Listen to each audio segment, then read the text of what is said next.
What's going on? Oh my God. Oh, no, there we go. Yep. Let's say we unmute that, huh? All right, can everybody hear me? I can hear you. Can you hear me? My door's off. I can hear you. Can Still you don't get anything. All right, I can see you all now. Where's the Sorry. Let's do this. Hello, can you hear me? Yes. Hello.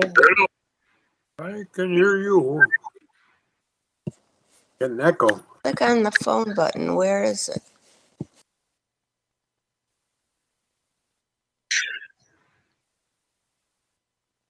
Okay. Well, my computer decided to not quit my application. I couldn't get in. I don't use my actual computer very much. I'm always on my iPad.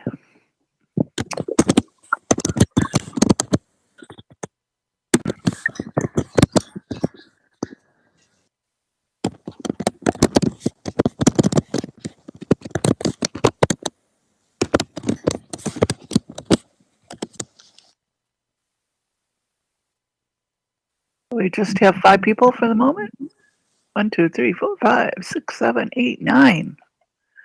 Ooh. Can you guys hear me? Yes. Good, thank you. I've been screwing around here, and I'm also doing this in Chrome instead of Safari for the beginning anyway. And I'm getting different, and it's a new experience. So I see the list of 9 users, and I see 5 tiles on my screen. And I'd be okay with that, except that I don't see an arrow saying go over there to see more. There aren't any more. The other people don't have the camera turned on. Don't have their webcams on. Thank you very much. Yep. 1, 2, 3. Let's see, 5 webcams. Here I am. I figured it out. Okay, where? 7 and there's 8. Bob. All right. We'll be right with you, Kim. And now I've got the arrows. That's nice. And Marty says he's eating dinner, right? Yes, and I need to do that too, but I'll be tactful. and we don't have Carol either.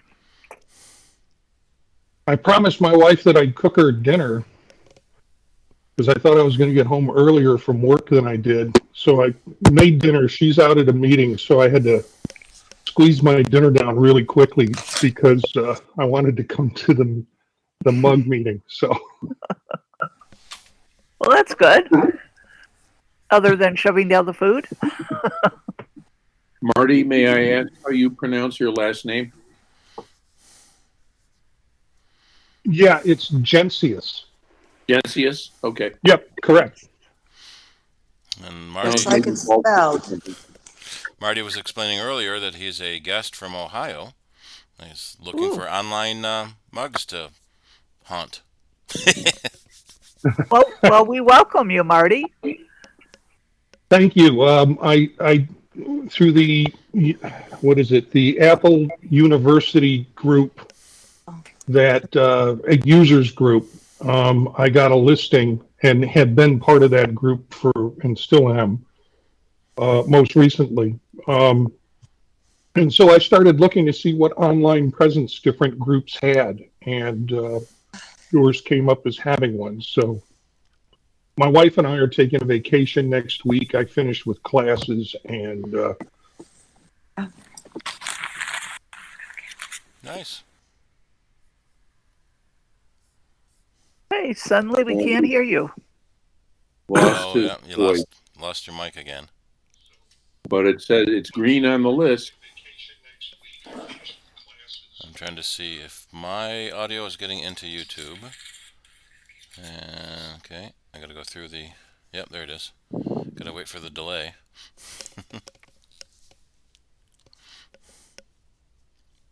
Does that mean, Marty, you're going to play us a song or two? I see your guitars on the wall.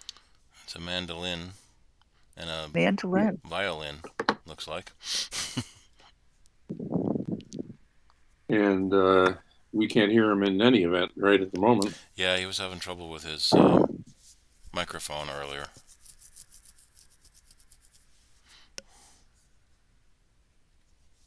All right. So I'm going to start the recording, and Shirley, you can open the meeting, I guess. All right. So I'm going to welcome everyone to our May 10th CIDER meeting. And basically, I don't really have much to say other than here in New York, it's finally a beautiful, warm, sunny day, which we have had a dearth of. So with that, I'm going to let Steve start the meeting. Which one do you want to start with? News or? There we go. There we are. I was going to bring up the classroom. So I have a classroom behind me now. Yeah, let's bring up some Apple news. So I need to bring that window on for YouTube. And then share my screen. Let's see, this one. And then make that big enough to read. Okay, now I'm going to find where I left the newsroom. There it is, the news window. So there's actually some pretty interesting news came out yesterday. Both Final Cut Pro and Logic Pro are coming to the iPad in basically full production software. And it works on the later generation, oops, let me get into here, later generation iPads. Because basically the A14, A15, A16 are the same as the M1, M2 processors. So you've got a desktop class processor in your iPad, and already people have been using the iPad for quick cuts and for dailies, but now being able to do it for full editing. I'm trying to find the requirements list down here. One of the interesting things is that Apple has now entered the range of subscription software. That Final Cut and Logic will both be $4.99 a month or $49 a year, which is pretty cheap for the class software it gets, and you need an A12 or later. So that's, what are we on now? The A16, so about 4-year-old iPad or later. But what's a little interesting is that, so like Final Cut started out being several $1,000s, and Final Cut for the Mac is like $300, I think. So at $49 a year sounds pretty good, but after 3 or 4 years, you're now starting to pay more than the Mac version. So that's something to keep in mind. What I expect people will do is just build that onto their customers. They're shooting a video for some customer, and so for this month you're going to pay my subscription fee. But it's kind of a neat idea to be able to do full Final Cut and full Logic on the iPad. They tweaked the interface a bit so it works better for touch and for pencil. Actually, I think there wasn't even video. There it is. Oh, no, that's the TV commercial. So we should start seeing TV commercials soon. And so it works with the Apple Pencil as well. There was an animation here a minute ago that I saw. There it is. So you can drop a scene onto a video, and suddenly you've got like automatic blue screen for things behind you. So it's pretty powerful for what the iPad is. That we almost have to forget that it's a tablet, because it does have that M1 and M2 chips in it now. So that's pretty cool. Now I got a kick out of this picture because there's a USB dongle plugged in, We actually got a neat new dock at work for the iPad that it uses the iPad USB-C, and it gives you external video. It gives you multiple USB ports. Gives you a charging pass-through port. Gives you an SD card reader. So a really cool little dock thing. So that's Final Cut and Logic for people that are into video and audio editing. Quick interruption, Steve. Yep. Is your YouTube volume up in the yellow zone or close to it? I thought it was. You're probably right. Says it is. Should it be higher?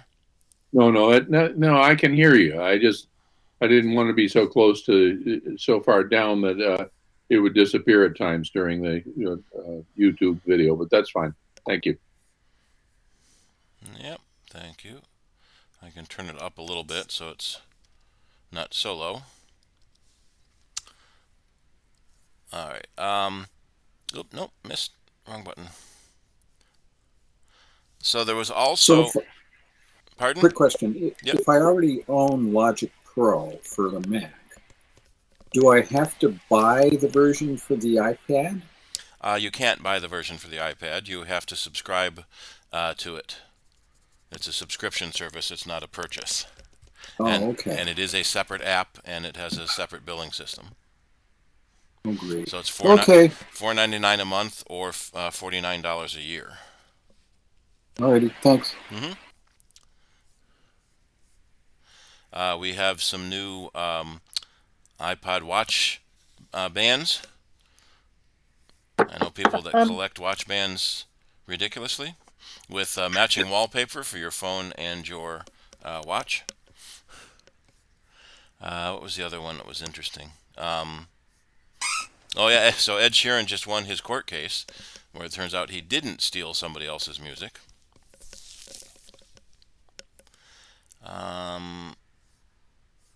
Oh yeah, here we are. Quarterly results. So these are the kind of boring quarterly results that Apple did. Apple did really, really good. This was before our last meeting. Did we talk about the quarterly results at the last meeting? I don't remember. I think you did. Yeah. So they made a crap load of money. So they made $94 billion in revenue for the quarter, but that was down 3%. So Wall Street doesn't like that.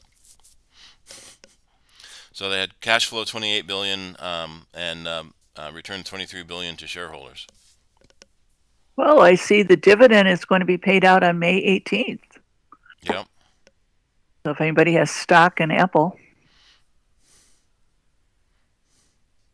make a big bunch of money or a few bucks, depending on how much you own. Yeah. Yeah, their dividend is not very large compared to other. What did it say? $1. I mean, it went up to 20. I think 20 cents. 24 cents per share.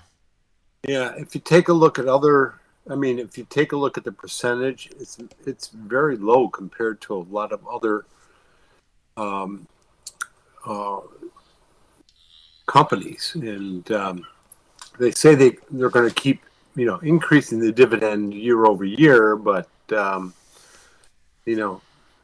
why not give it back to the shareholders rather than buying shares, repurchasing shares, I should say.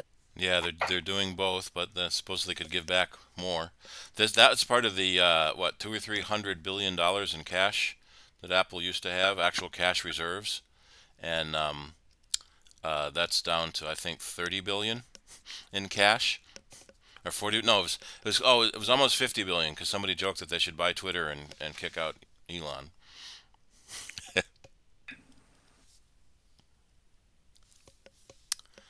Alrighty. So Apple's doing a live performance with Ed Sheeran. If you're into that music, so that's now. So anyone want to go listen to Ed with his three-piece band or 12-piece band? That's the one interesting thing about Apple and their streaming ability is they have all of these artists on their um, music platform, and so you can do quite a bit with live concerts. And there's a lot of rumors about the mixed reality, augmented reality goggles that you'll be able to, in essence, sit in a live concert in mixed reality and watch these concert performances. There was one rumor that that's why Apple was pushing to buy the NFL Sunday Ticket so that they could do VR football games. But apparently $3 billion was too much even for Apple, and they passed. So if anyone has an extra $4 billion lying around, you can buy NFL Sunday Ticket and get all the NFL Sunday games. Is that per ticket or what? That was the streaming rights. Oh, okay. That, yeah, they call it Sunday Ticket. That's what the NFL sells it as. Let me see if I can find. It was a joke. I mean, the thing Oh, is, their okay. ticket prices have Yeah. gone up so much. Yeah, $4 billion per ticket sounds about right. Yeah. Yeah, I don't know if the price was the stumbling block, was the restrictions Yeah. that the NFL had on Apple. Apple wanted to do more things to be able to obviously make more money. And probably do these And- VR things. Yeah, and do their own thing, but the NFL said, no, this is the way we're going to do it. And Apple said no. I wonder whether if Apple were able to make you feel like you were sitting at the football game, it would affect ticket sales to the games at all. I'm guessing that's what they might be afraid of, is that people wouldn't come to the games because you could be at home in VR. But there's already a problem with teams not selling out their stadium and not getting broadcast rights. So, Buffalo has an especially hard time because they have such a huge stadium and such bad weather that it frequently doesn't sell out, so then it doesn't broadcast. So that's Well, All right. that's not true anymore. That's not true anymore. Oh yeah? All games are broadcasted. There's no blackout. So it used to be where games where if you didn't sell out, it was blacked out. But now all games are broadcast, and you don't have to worry about the blackout law. They got rid of that part of it a couple of years ago. So 2014. and that was That shows and how that much I was watch the- football.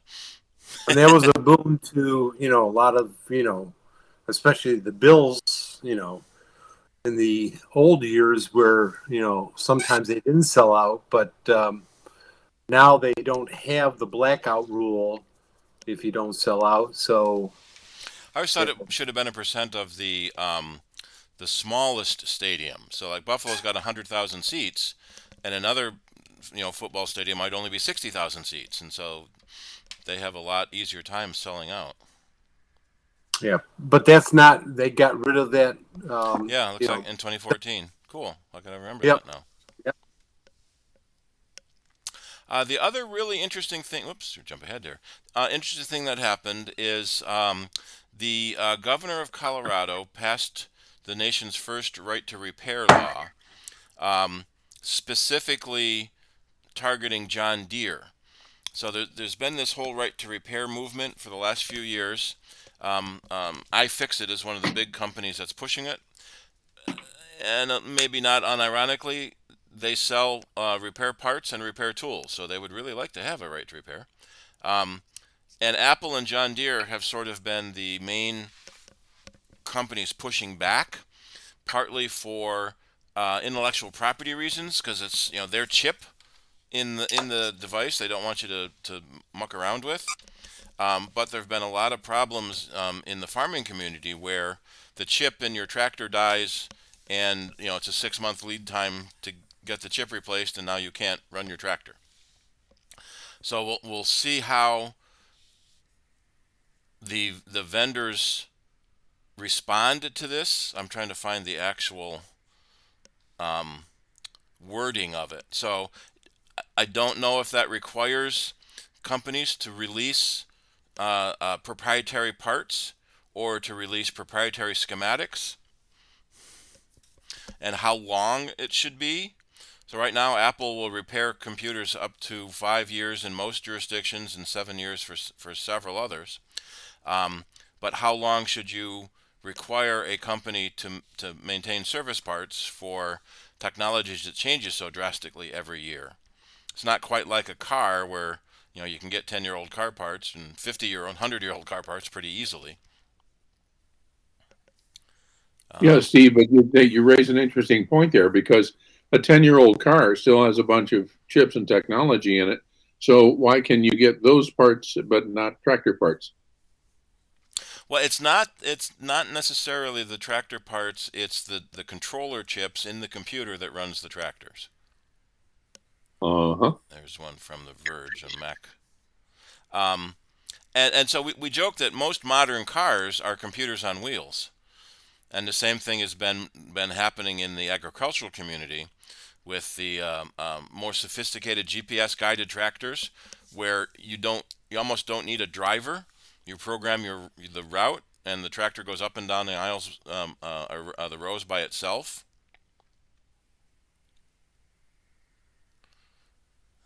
Let's see. Yeah, all the articles I've read are very generic. They implemented a software lock to prevent customers from repairing their computers. Well, it's repairing the tractors. You can repair the mechanics of the tractor. It's the electronics that have been the problem. At one point during the war, the Russians stole completely cleaned out a John Deere tractor dealership, and John Deere's response was, "Don't worry, they ain't going to work." Yeah. And part of that bill in Colorado was for powered wheelchairs. That's interesting. Here we go. So here, the act requires manufacturers to provide parts, embedded software, firmware tools, or documentation, such as diagnostic, maintenance, repair manual, to independent repair providers and owners of the manufacturer's powered wheelchairs, to allow an independent repair provider to conduct diagnostic, maintenance, repair services of an owner's powered wheelchair. So Apple technically already does that for iPhone 12 and later, and there's a lot of rumors they're going to expand that into some of the Mac arenas as well. But the last time Apple used to have home user repairs, back in the white iMac days, they would ship parts to people for them to install themselves. We got so many broken computers in to the shop where people didn't know how to take them apart, so they just pulled harder and ripped sockets off motherboards and stripped wires, and it was a horrible mess, and Apple stopped doing it because it ended up costing them more, because then they had to repair these parts that were more expensive. You're trying to replace a hard drive and someone rips the a socket off the motherboard. Now you got to replace the motherboard too. But it's going to be interesting to see how the companies respond to these laws.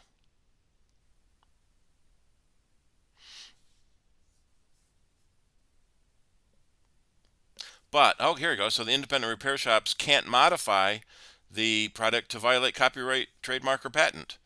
That's kind of the crux of the thing. There's a chip in there that's intellectual property of Apple or John Deere, and you can't replace that because it's their intellectual property. Well, Steve, can you hold on and back up on that idea for a moment? Yeah. It bans independent repair shops and equipment owners from modifying machines in ways that would impact safety or violate copyright.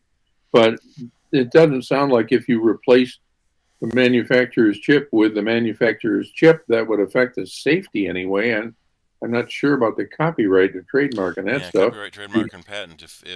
So in order to replace that software with some other software, you will likely have to break the DMCA in order to reverse engineer that software. So you need to make software that does the same thing this other software does. So it's likely you're going to violate copyright or trademark or patent. But if you're using stuff from the manufacturer, including their software or something, Right, that won't be a problem. yeah. But if you try to replace it with something cheaper, yeah, we had a caller on Soundbites a couple weeks ago, where I don't quite understand the way he said it, but he took his iPhone 14, no, 14, 11, iPhone 11, so rather new, to the Apple store, and they said they couldn't replace the battery. So he took it to Walmart, had the battery replaced, and now he gets warnings on screen that there's a third-party battery installed. And that was very confusing because, yes, Apple can replace the battery in an iPhone 11 or an Apple service provider. So maybe they said that he couldn't replace it, but it definitely can be replaced. And Walmart doesn't do battery replacements, so he couldn't have gone to Walmart to get a battery replaced. So it was rather confusing the way he worded it.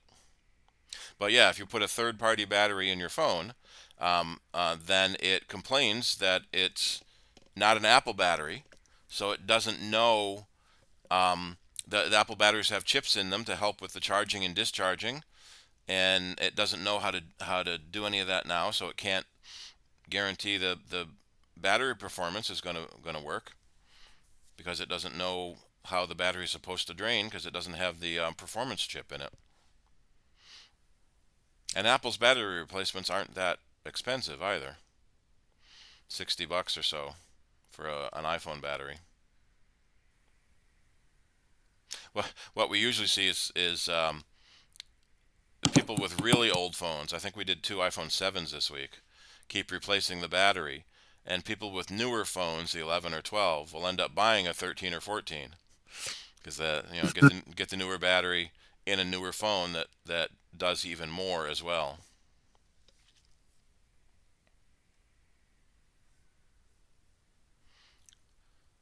Okay, that comes later. So that's where we were. Anybody else have any news type stuff they wanted to share? Did you hear about the artist in Buffalo that was suing? Or no, that one I didn't hear.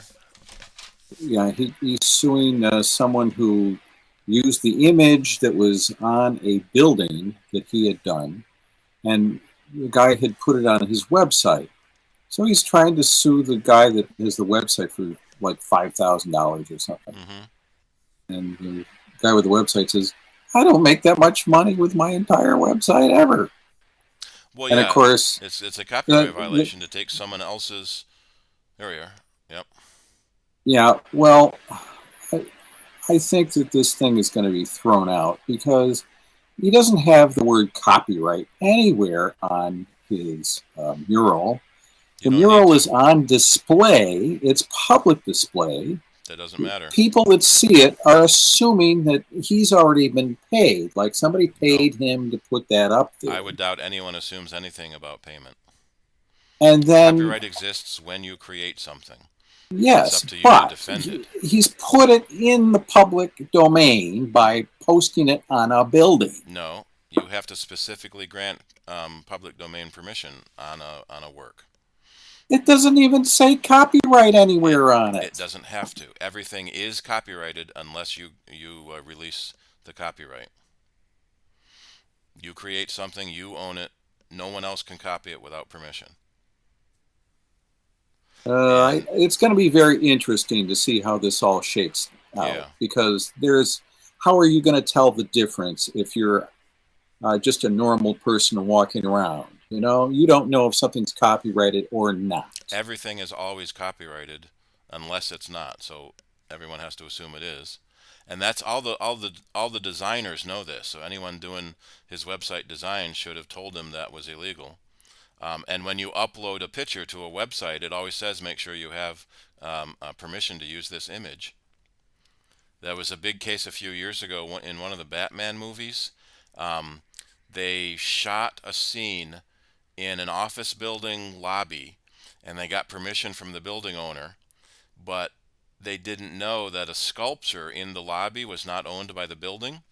So the artist, when he was watching, watching Batman that day, he sees his copyrighted work that didn't get permission. So he sent a letter to Warner Brothers and said, "Well, all right, Batman is on 5,000 screens and there's 6 showings a day, and copyright infringement is per instance. So you owe me, millions of dollars." And Warner Brothers said, "Oops, sorry, we didn't know that. We'll take it out right away." I forget whether they edited the movie or paid him and then bought a license. But these types of things show up all the time, where someone uses something they don't have permission to use because they don't think about it one way or the other. They just see, oh, that's pretty, let's use it, even though you're not allowed to without permission. It's been a big problem on social media, where someone will post something on Twitter, and that doesn't make it public domain. But if it's a newsy type thing, you see a lot of news shows will grab that image and use it. Sometimes they'll give a credit to that person. But I remember one case where a woman said only one of the news organizations asked for permission, and a bunch of other ones just gave a credit without asking for permission. And that this topic actually is going to come up later when we talk about OpenAI and Midjourney and DALL-E and the things like that, because they're using other people's images to generate. And does that become a derivative work, or is it unique enough to have its own copyright? Okay, So we'll have so to see how let's this say works I go out. to New York City and I take a picture of the skyline, and there just happens to be big mural billboards around that artists have done. Yeah, you cannot use that image for any commercial work without permission from the original owner. So someone has to go through and find out who these thousands and thousands of artists are that are out there, because their little picture might appear in the image somewhere. If they publish it in a commercial aspect, yes. Rights management and rights acquisition is a multi-million-dollar industry, especially in the movie and TV industry, where they have to get those rights for everything that the cameras might see. Or they blur it out. That's why you see a lot of stuff blurred out. There's a street scene with actors walking down the street, and there'll be something blurred out. That's because they didn't get rights to show whatever that thing was. Okay, what if you as a person take a picture of it? It's for your own personal use, not for commercial. Right. Yeah, there's nothing wrong with that. But if you try to Yes. sell that picture, or you put it on a commercial website, then you are violating that original artist's copyright. What if your website is educational in nature? Then you have to prove that you're using it under fair use. So when the copyright owner finds it, they can sue, and you have to defend it under fair use, and the court gets to decide if that's fair use or not. Mm-hmm. Okay. That's why so many videos get taken down off of YouTube and other streaming services, because there's automatic copyright detection, and the record industry originally, and then the motion picture industry later, were able to convince a judge to make YouTube the copyright police for anything that gets uploaded. Let me see if I can find, because on Soundbites we get, take copyright violation notice almost every week. But we are a radio station, and we have the rights to stream those songs, but there's nowhere we can tell YouTube that. We had a big problem at CIDER a few years ago. I played an Apple TV commercial for whatever the new phone or computer was, and the automatic copyright detection took our video off the internet for violating Apple's copyright, because we didn't have permission from the copyright holder. So the assumption that YouTube has to do the copyright policing and remove things that are copyright protected, and you have to then defend your use of that item by proving you do have the right to use it, either through fair use or some other exemption. And it's Okay, well, I appreciate your answer there, Steve, and I Yeah. know we could spend an entire night on copyright, but Yeah. we don't have time for that tonight. It's a horrible pain. So there's a machine learning that somehow got stuck on YouTube, and actually, border guards. What are border guards called? Border Patrol. There was an issue with a law that got passed that allowed border guards to seize copyright violated music when you cross the border. And that was back in the early days of ripping audio to an iPod.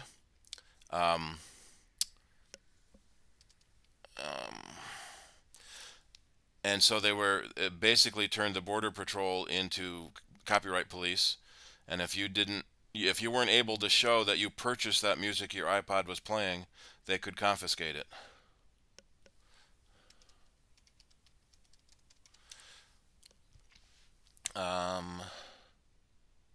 There we go.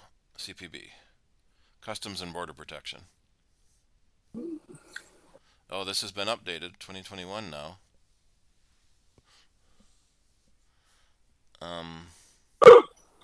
So yeah, it's let me see.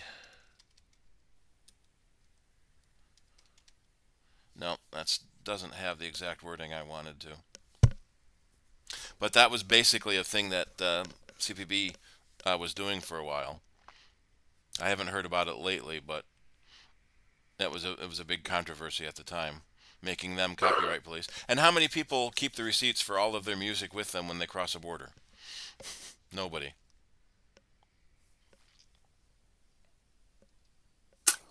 I'm assuming you're talking more about the Canadian border than the Mexican border. Yeah, any U.S. border.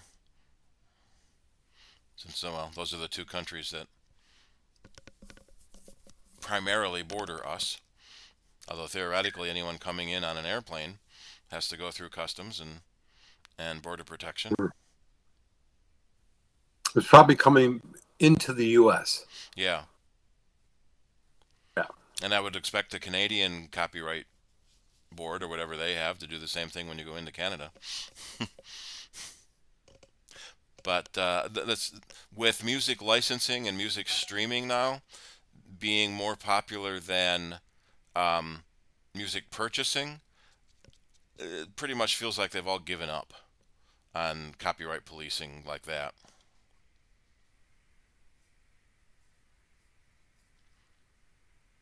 Right, Unless they want to.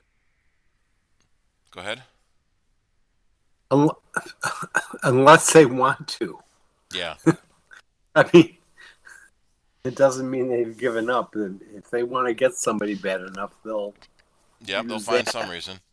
Was it Al Capone was arrested for tax evasion because they couldn't get him as a mobster and racketeer? Right. Yeah.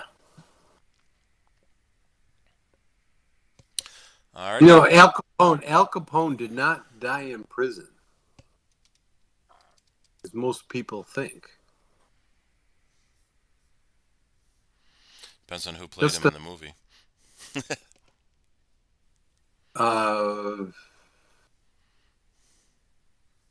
What's his name? Died in Miami Beach. He died in Miami Beach. He got out of prison after a number of years, and then he lived in Miami Beach and then died there. Cardiac arrest after a stroke. Uh-huh.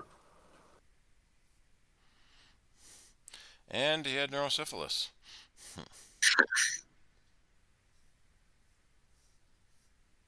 Good old Al Capone. It's I knew a guy when I was in Maryland who worked for Al Capone. Believe it or not, Yeah. This is back in the back in 1978, 79, 80. And she was telling me about Al Capone and how he worked for him and all this stuff. And it was very interesting. I went on trial in 29. Arrested him on vagrancy charges when he was visiting Miami Beach. What did this fellow do for Al Capone? He was a runner. He was a low-level guy, but Not a murderer. I hope not. I'm still alive, so he wasn't. Cool. I think I'm still alive. I don't know. Yeah. Alrighty. Anyone else have any newsy type things? I heard a blurb today that someone in an Apple store in Maryland bought something, and they asked. There was a on the receipt, the charge receipt. They asked for a tip if they wanted to leave a tip, a gratuity. Yeah, I didn't hear that specific one.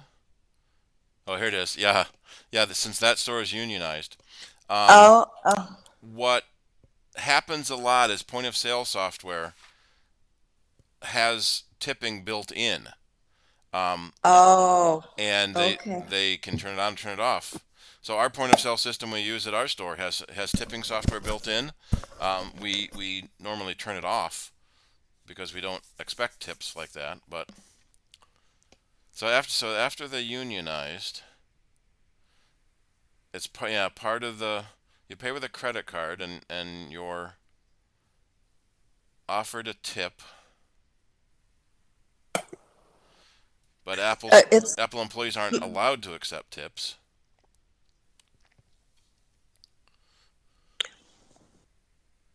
But what about the store?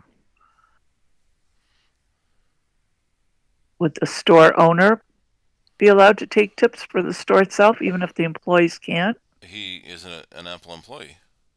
Right, which means they shouldn't have turned it on.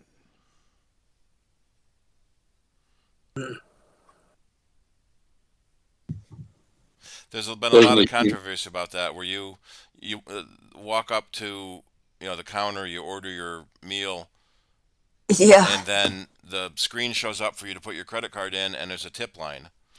And there's a lot of controversy because what did they do to deserve a tip? Is the one argument I hear. But it's it's the same thing you would have gotten at a restaurant. Somebody made and brought your food to you. But then the whole tipping culture in America is kind of screwed up with the way restaurant worker minimum wage is like $2 an hour, and they're supposed to make up the rest in tips. Yeah. Steve, I have a question. Yeah. About the new security update. Oh, that emergency security update. Well, whatever it's called, it took me by surprise, and I had to kind of look like, is this a scam or is this the rapid security response? Yep. And I never heard about it, and I had to go look at a couple different things before I actually clicked on it, because I've never seen that before, and I know you guys talked about it on your radio show last week, I think. Yep. Yeah, they added that feature a couple of versions ago, but this is the first time they've ever actually used it. So iOS 16.4.1 and also macOS 13.3.1 parentheses A lets you know you have that latest one. The big thing that is always confusing Yeah, they don't even list it on the security update page. Apple never goes into much detail about what the security updates fix. Partly because they don't want to give the bad guys a clue as to what was fixed, so that they can exploit that. compared to Microsoft. Right. Microsoft publishes all the details about the exploits, and they have their Patch Tuesday, and it's rapidly followed by Exploit Wednesday, because all the bad guys have written exploits that exploit that vulnerability to do whatever they want, um, uh, because they know millions of people won't upgrade yet. So the last update, OS Big Sur 11.7.6, that was also was a critical update. So an app may be able to execute arbitrary code with kernel privileges, which means the app can do anything it wants. It has kernel access. And there was a CVE, and it was found by Google's threat analysis group. But it doesn't have any details about what it was or how the exploit worked. Where on the Windows world, it's much more common. When someone finds an exploit, they almost always write proof of concept code, and give it to the software publisher. And there's something called responsible disclosure, that you're supposed to give them enough time to fix the problem before you go public with it. And sometimes publishers don't go public fast enough for some people, and some of the researchers will publish their findings too soon, with the proof of concept code, and within a few hours there's actual vulnerabilities. But the one story I had read about this A update was that it was fixing a bug that was actively being exploited in the wild, which is why they pushed it so hard. Usually, when you get a software update, your phone every now and then checks for an update. This is kind of it's a newer service where they can push an update to you, and it really, really nags you to install the update. Steve, if I'm not correct, what I'm hearing is that this is allowing for security updates without having to do major upgrades to the iOS. And it can depend on what needs to be fixed. And if it can be fixed with a patch, or if the vulnerability is deeper in the kernel and they have to update something bigger. But yeah, so this was a very small patch. Didn't even go to 0.2. They just added an A. So whatever they fixed, it was small but important. But this is something that they don't have to release the next version of iOS, or I shouldn't say Mac OS. Yeah, they could have waited and rolled it into 13.3.2. But this is a much smaller and more. This only took a few minutes to do, rather than the traditional updates that people are used to doing, where it takes maybe 45 minutes to. Yeah, it wasn't upgrade. an OS update; it was a patch to the OS. Right. Let's see. Oh, there were A and B. Oh no, this is examples. Sorry.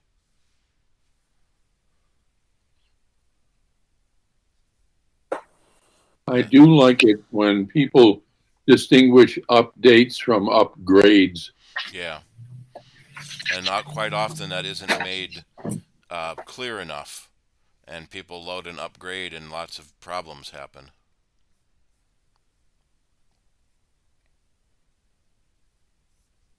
So the ones that have the letter after them are the ones that have the rapid update? Well, so far this is the only one, so yeah. So instead I was thrown off by. This is the first time I've heard of this security response update, and I was like, "Is this like a something a scam, or is this something? I mean, I've never heard of it before, and I looked it up, and it did say that Apple is, putting this out. So I felt more comfortable, but it was like, this is the first time I've ever seen this. Yeah, it's the Security. first time they used the rapid security response procedure. Yeah, they've used it in betas, but not in regular updates. Right. Trying to see when it came out. I saw one reference to it that it came out last December. The mechanism came out last December to do this. Right. But this is the first time they've actually done it. And this was, from what I heard, this was like a test trial to see how it worked. Maybe that's why it doesn't show on their security page. Oh.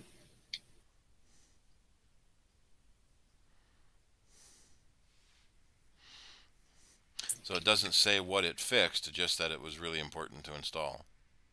Right. I think this is a positive thing for Apple. Oh yeah, here, last June at WWDC, they announced this was going to be part of the new OSs. And this way they can make security updates that are a lot smaller, and it doesn't take a Right. long time to update, and they can do it more frequently and protect people without doing a whole version update. Which sometimes can't be installed because most everyone's phones are full. No, but this is more specifically Yeah. about the Mac OS, Ventura. Yeah, they included this mechanism in iOS 16, iPad OS 16, and Ventura. But it makes a good point, Linda, that knowing if a message is real or not is the first thing into understanding whether it's fake. Acknowledging the fact that it could be fake. Most of the time people just obey whatever message pops up.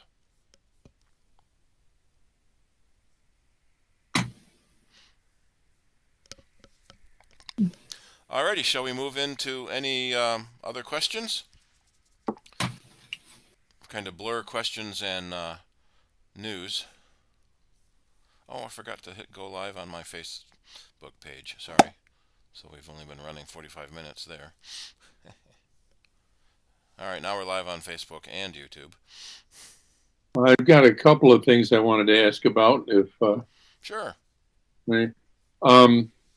I think that you mentioned that in Ventura there was going to be the option of system-wide closed captioning kind of thing, and or wherever it was mentioned said that the way you accessed it was to go through either preferences or settings to accessibility to, I think it's hearing, and then closed captions and turn it on. Does that sound familiar? Yeah. Let me bring So I'm not on Ventura yet because I'm scared of that whole settings thing, but I may end up having to go to it. But for grins, because I'm on Monterey, I went to the same route and found it there in Monterey. But it led to a screen full of things, the gist of which, part by part, was allow screen or video or something to override the captioning, I guess.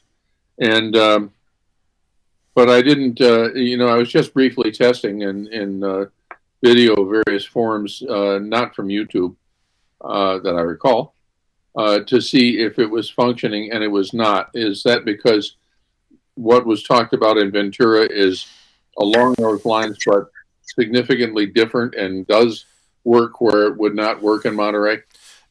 Yeah, so the systems have had captioning for a while. If the other end provides a caption track, you can turn it on and display it. And in the accessibility settings, you can choose what the captions will look like. Right. What they've added in Monterey is in Ventura is live captions, where it will caption any audio it sees on any app that doesn't necessarily already support captioning. Okay, so that's an additional thing over the caption feature that's allowed in Monterey.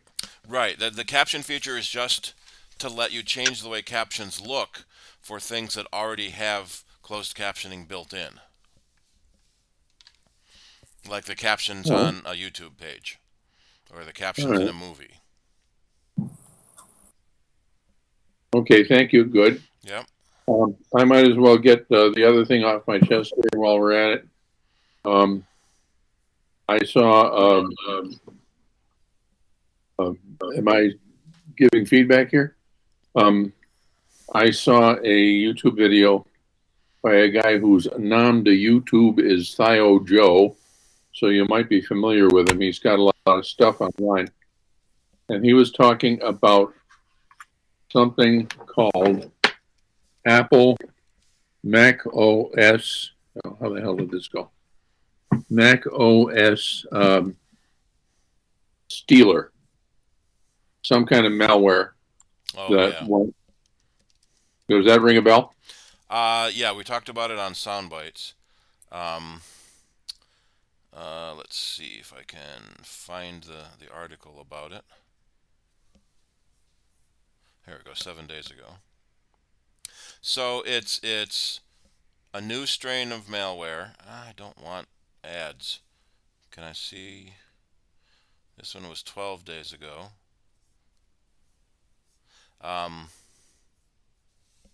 Yeah, so this is software. It was being sold on Telegram, and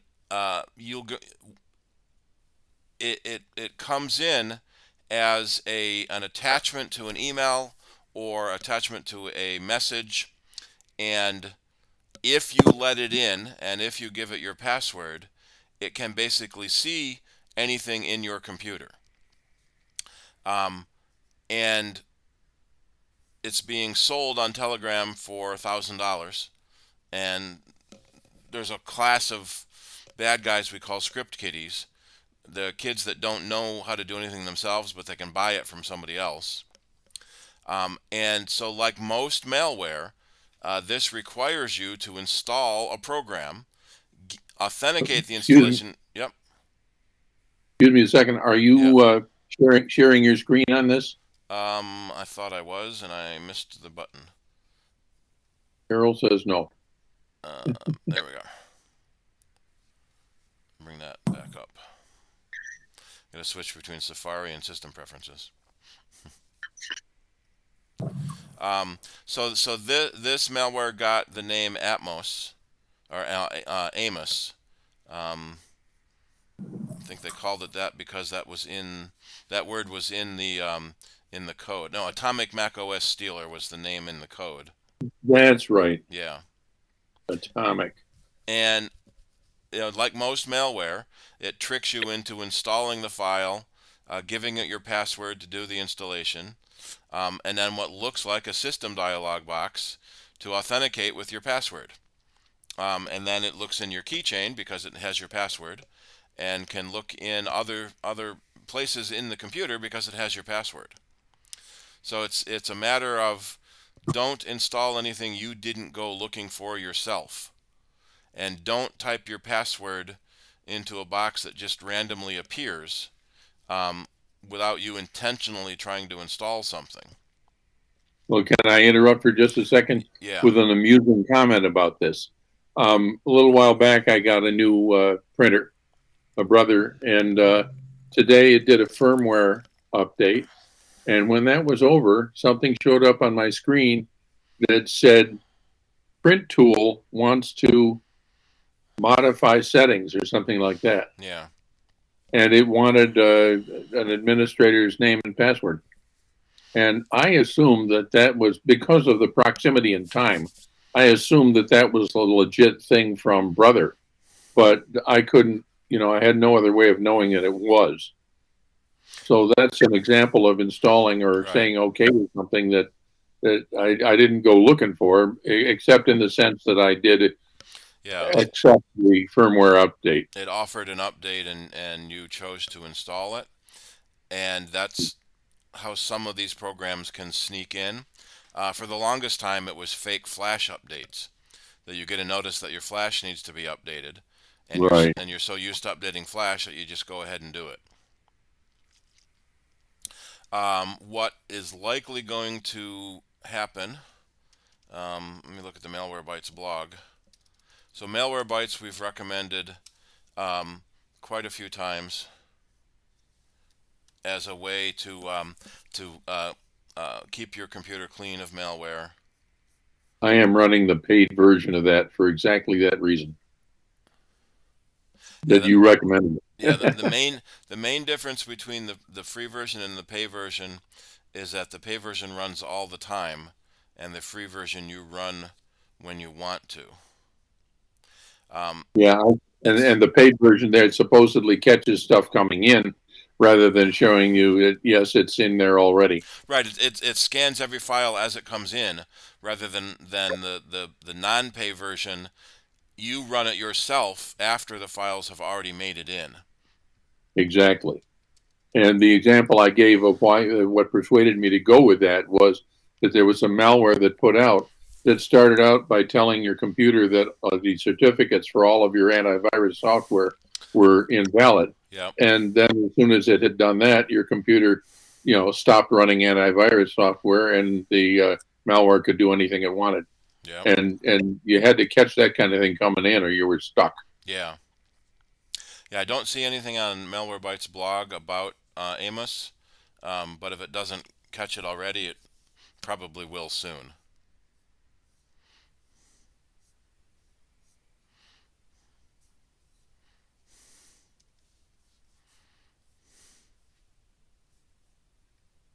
So your basic advice is don't install anything you didn't go looking for. And the best I could do with this thing about the printer was assume that in effect I had gone looking for it by approving the firmware update. Yeah, and the best, well, this wouldn't have worked in your case. The best action is only get software from the Mac App Store because that's vetted before they put it up there. But something like a printer driver is going to be installed directly from the manufacturer.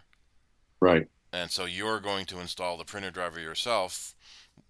And one of the big problems is with programs not being updated. And, especially we're talking about the Internet of Things and cheap Chinese cameras that are shipped with vulnerabilities that will never be updated because there's no incentive to update, and there's no risk of not updating. So companies don't even worry about it. But in many cases, you want your stuff to update to fix problems. So that firmware update for your printer, we may be able to figure out what it did, but it fixed a problem that you may have been having or you may not have known you had yet. And so that's something that you would want to install. There was I forget if it was in the House or the Senate, but someone is proposing penalties for vulnerabilities that weren't patched. So if you have a vulnerability in your software and you don't patch it, you can be held liable. And they don't think it's going to be criminal liability, but probably civil liability. So after Microsoft Exchange had a huge bug and lost everybody's email, and so we had several clients caught by that. And since it's mostly large businesses using Microsoft Exchange for email, that's a huge monetary loss if your email quits working. And the problem now is that no one is liable. In fact, when you open and run your software, that license agreement no one ever reads basically says we don't guarantee this is going to do anything. And if something goes wrong, you can't blame us. And so some congressperson is trying to make a penalty for vulnerabilities that aren't patched in a timely fashion. Especially the vulnerabilities that we're seeing chained together. There was an Oracle breach that Oracle had fixed 2 or 3 years ago, but there's still thousands of servers on the internet that never loaded the update, and so people are getting exploited, and there's botnets attacking things. Even the NSA is getting involved, warning you should update your stuff as soon as you can. But well, it's at what point is the liability then incumbent on the end user who did not do the update? That's how the software industry works now. It's the end user's fault for not loading an update. Or if the company makes the update available, they should make sure that all of their stuff gets updated, especially on internet-facing things. One of the problems is that it's illegal for you to break into someone else's computer, which obviously. But that means that a company like Microsoft or Oracle can't look on the internet, find an Exchange server, and patch the bug. That's illegal. Yeah. Even though they should be able to do that. And hopefully there'll come a point as software is being written now that companies are writing it from a security standpoint and putting in auto updating features. All right, let's try reconnecting.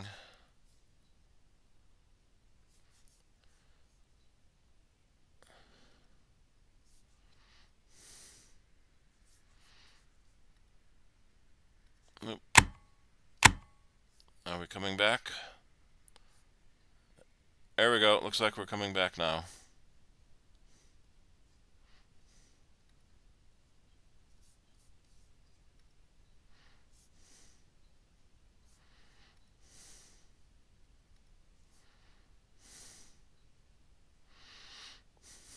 That was annoying.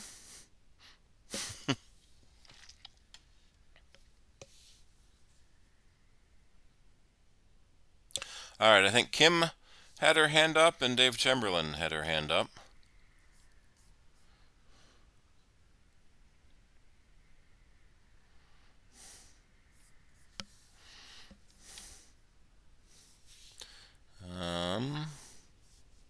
Nope. Are people hearing me? No, my audio is not making it into the system yet. Let me check.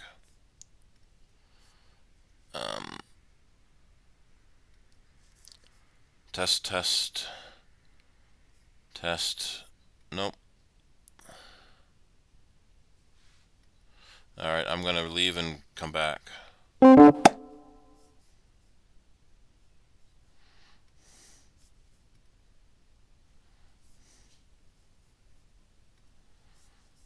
Logitech multi-output. All right, now I can hear.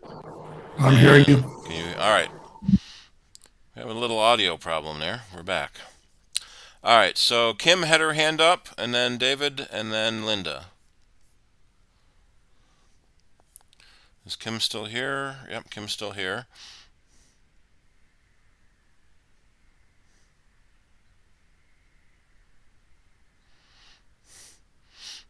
Is Kim able to answer her question, or ask her question? Kim is muted if she's trying to. Well, maybe she can type something in the public chat. Nope, there she is. I didn't mean to raise my hand. Okay. I don't know what I did. right. I must have hit the bottom. Yeah, I must have hit it. Okay. But right. I I had a question about the logic in Final Cut that I didn't ask in time. Sure. So, is the computer version still the same? Do you still buy that for like the $300, or get the free upgrades if you already had it? Yeah, the Mac version is still a one-time purchase. Okay. And do they still do the free upgrades if you already had it? They have done free upgrades for a very long time.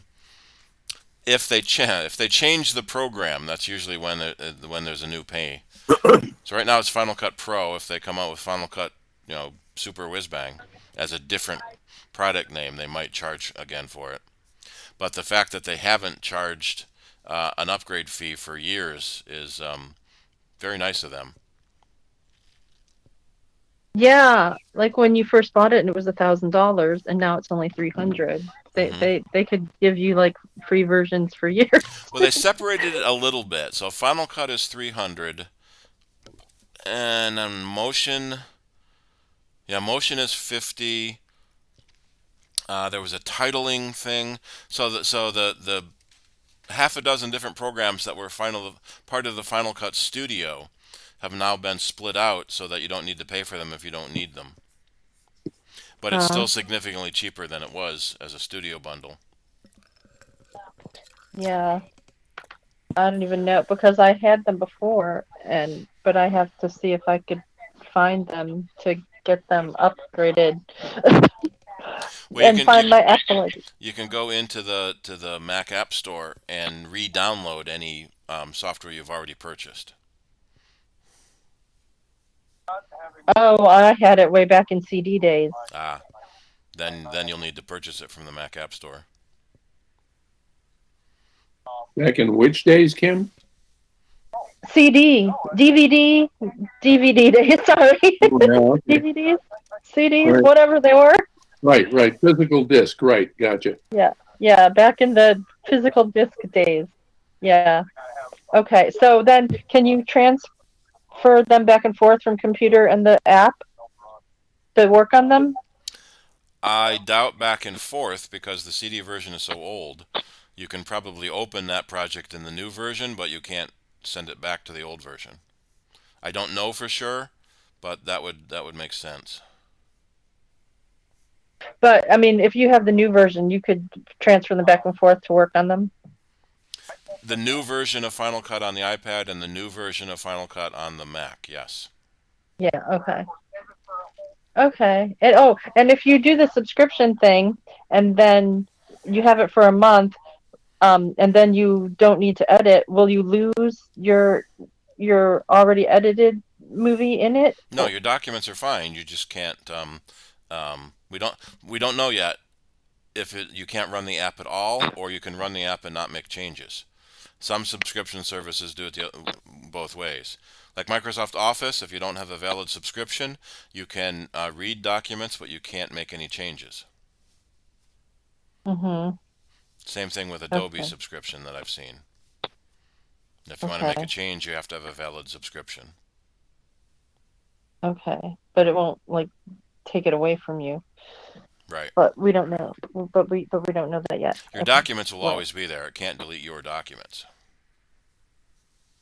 And does it work on a phone or just the iPad? No, not a phone. Just the iPad. It doesn't say. I suppose it's possible that if you have an iPhone with a new enough chip, it might work. Interesting. But all the press releases say iPad, because that's got a big enough screen. Yeah. Well, but you could mirror it to a monitor if you were doing it on a phone. If the phone would do it. Yeah, my guess is it's iPad only, because it keeps saying Final Cut for iPad, Logic Pro for iPad. Mm-hmm. Because what chips do phones use? They don't have the M1 chips, right? Well, they have the A series that the M series is based on. There is iMovie for the phone, so you can do basic movie editing on the phone. And you could on the iPad as well, but now this is more professional level editing. Yeah. I've never been good at the simple programs. I'm better at the hard programs. I always want to do things I can't do, and it frustrates me. I'm never good at iMovie. One of Yeah. the things that's happening with a lot of companies that they're all going to subscription based Yeah. because this is a way to have renewable income every year. And I think I've talked about this before about car manufacturers are going to this. We just last year we just bought a Subaru, and in order to get the um, automatic car start, um, the remote car start, you had to pay a subscription, and so you have to pay for this. And BMW and I think other companies, if you want to get heated seats, you have to pay a subscription. If you want to have this in your car, even though it's already in your car, Yeah. this is already happening. And, That is dumb. it's Well, what? it's a continuous revenue stream. Instead of Right, buying something once and then not buying another one again for 20 years. right. And this is what a lot of investors are looking at. Like the GM has talked about their way of doing things. It's they're not going to have Apple CarPlay anymore. They're going to have a subscription-based system where they use their navigation and all their infotainment centers and everything. They have their own thing, and they're not going to use Apple CarPlay or Android Play or whatever. So it's like they're doing their own thing, and this could be something where all the cars have subscriptions to be able to use your Yeah. automatic start. They call it your advanced features require a yeah, subscription on Subarus. yeah, your heated seats, whatever. This is all going to become something that's going to be a subscription, and stockholders love this because this is a renewable stream of revenue. And GM has even said that this is in the next 5 years, it's going to add $25 billion to their bottom line. Well, each what if year. consumers fight back about that and say, no, I'm not going to pay this? Well, then they're going to go buy Honda. They're going to go buy somebody else. No, but I mean is if they get a pushback from the public saying we don't like this, Well, will they they say, can well, they can say modify that. it? They can say that, but the only way you can fight against it is You don't buy a new car. go to someplace else to buy a new car. Yeah, part of the issue is not just ownership of the ecosystem that they're working in. It's also the information that comes from that ecosystem. Absolutely. So Pontiac will know what stores you drive to, where you stop, where you go, how often you drive. All of that information is sellable information that they can use. And I think that's part of the. They already have that. That's part of the push. Yeah, that's part of the pushback from CarPlay or from Apple. They want to try and keep that information your own and not the company's. Yeah. All right. Well, I guess. Let's. David had a question. What, Shirley? Well, I was I going to do. say, if we want to take a little break, Well, let's get which these. answer David's question, Yeah, we'll but get David and Linda's take a little questions. break and then you can start with the chat IP GPT. And Frank had something he wanted to ask too. Oh, okay. Yes, Steve. I tried to renew the membership and it won't let me. I go on, through the website and it says you want to buy a single, it's out of stock. What? It'll let me buy a joint for more money, but it won't let me buy a single. It keeps saying it's out of stock. Yeah, I got the same thing. I got the same thing trying to join. I'll have to fix that back end. 1 year single membership says out of stock. It does. Yeah. So if Yeah, you're wondering what I got the same message, but I was going for a joint one, so it worked for me because I was buying a joint one.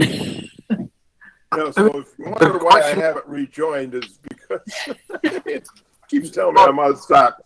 Well, the question I have is that it shows that the single membership is $40, which I don't know. Oh no, that's the joint. It's the joint. No, but when you go to single, It says it's out of stock. yeah, but it says $40. No, it just says out of stock, and you can't do anything with it. Well, I know it says out of stock because I just tried that a little while ago. Yeah, 1 year single is out of stock. 1 year joint is $40. Yeah, but is there a flaw in here somewhere that's connecting the joint price with the? No, it's a different option. It's a different option. Because the single price should be $30. 30. Yeah. Right. And it's out of stock. It says the Yeah, joint it's, single stock $40. Right. No, No, it says a single joint member is $40. A single member Right. is $30. What the hell is a single joint member? You're buying If you one haven't- joint member. if you have another person in the same address. I didn't know our cannabis permit even came through. Yeah. There was a thing on the news last night about some dispensaries are selling illegal marijuana. When that Oh no. that seems stupid. You have a license to sell marijuana, but you're doing illegal marijuana.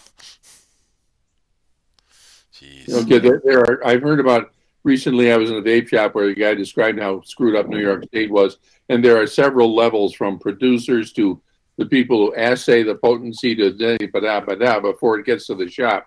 So it's possible the reason they're doing that is that they can't actually legit cannot get hold of the legal stuff. But anyway, sorry to derail us there, except that it crosses my mind we could try to sell apple cider memberships through cannabis shops. But, I don't know. Well, I saw a great picture. Joint membership. Yeah, I don't know how true it was, but like a Girl joint members. Girl Scout troop set up a cookie sale outside a dispensary and sold out thousands of boxes in a day. Monkeys. Yeah. Now, David, did you have a question? Dave Chamberlain, you had your hand up. Did you still have a question? Yeah, I do. Okay. Is the CIDER Amazon link active? No. Amazon shut down that service. Yep. Okay, that's what I discovered. Thank you. Yep. Bastards. That was a big source of revenue for us. Yeah. And for a lot of nonprofits. All right. Linda, you had your hand up again. Did you have another question? Well, I have a problem. I have a little icon up in the left hand of my screen, and it's from a company I bought something from at Christmas.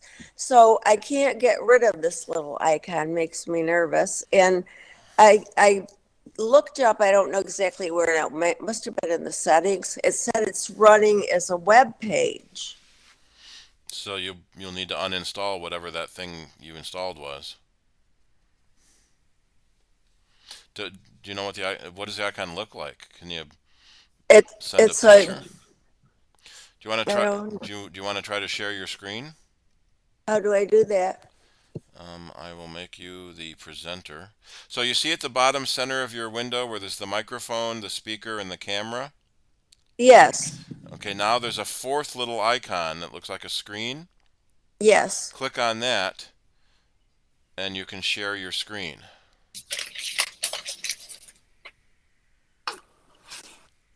It seems to me I had something along those lines recently. Wait, I can't remember.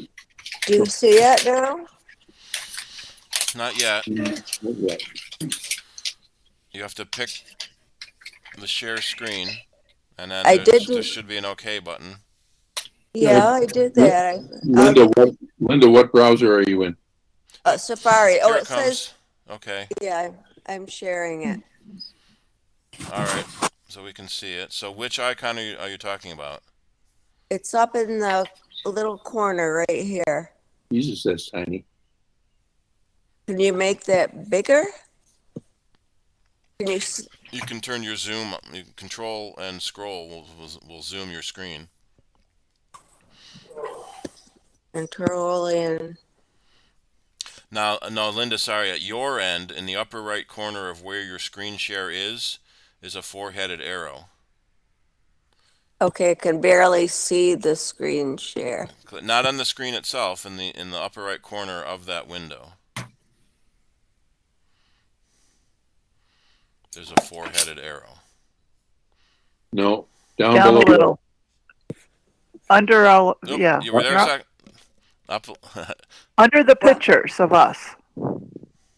Oh, okay. On my screen or on the sharing? On your screen. On your screen, under your picture on the screen. See your picture? No, you're yeah. there. You're there. There you go. Oh, Right almost. There it is. Hit that. Right there. There you go. Okay. Oh, So boy. it's this little guy right up here. It's a 5. It was 509 was the company. Yeah, so you have to uninstall whatever that is. But I think that I assert it says it's running as a web page, and it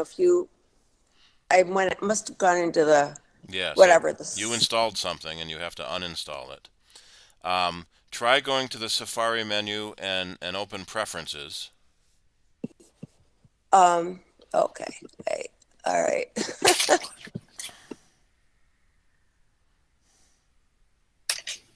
Okay. No, go back into Safari. Okay, Safari. Settings. So I hate that they changed Preferences to Settings. So it is settings. Settings, yep. And then extensions, and so there's all these extensions. Right. But none of them look like that extension, though. Okay, so here. All right, so I turned it off, but because it was on before under Reader. Well, yeah, that's the preferences for Reader. Whoever's making so much noise, can you mute yourself? That's the settings for the Reader. So when you go to that page, it's not going to use Reader.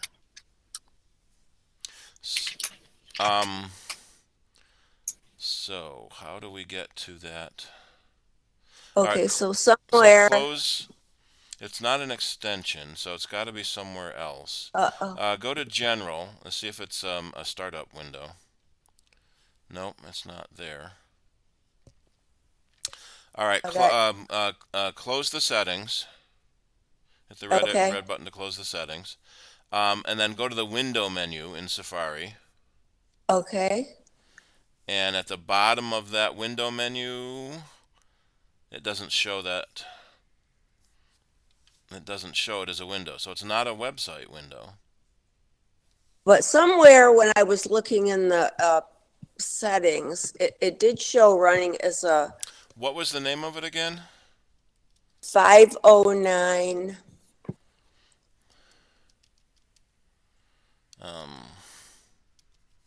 Yeah, ride509.com.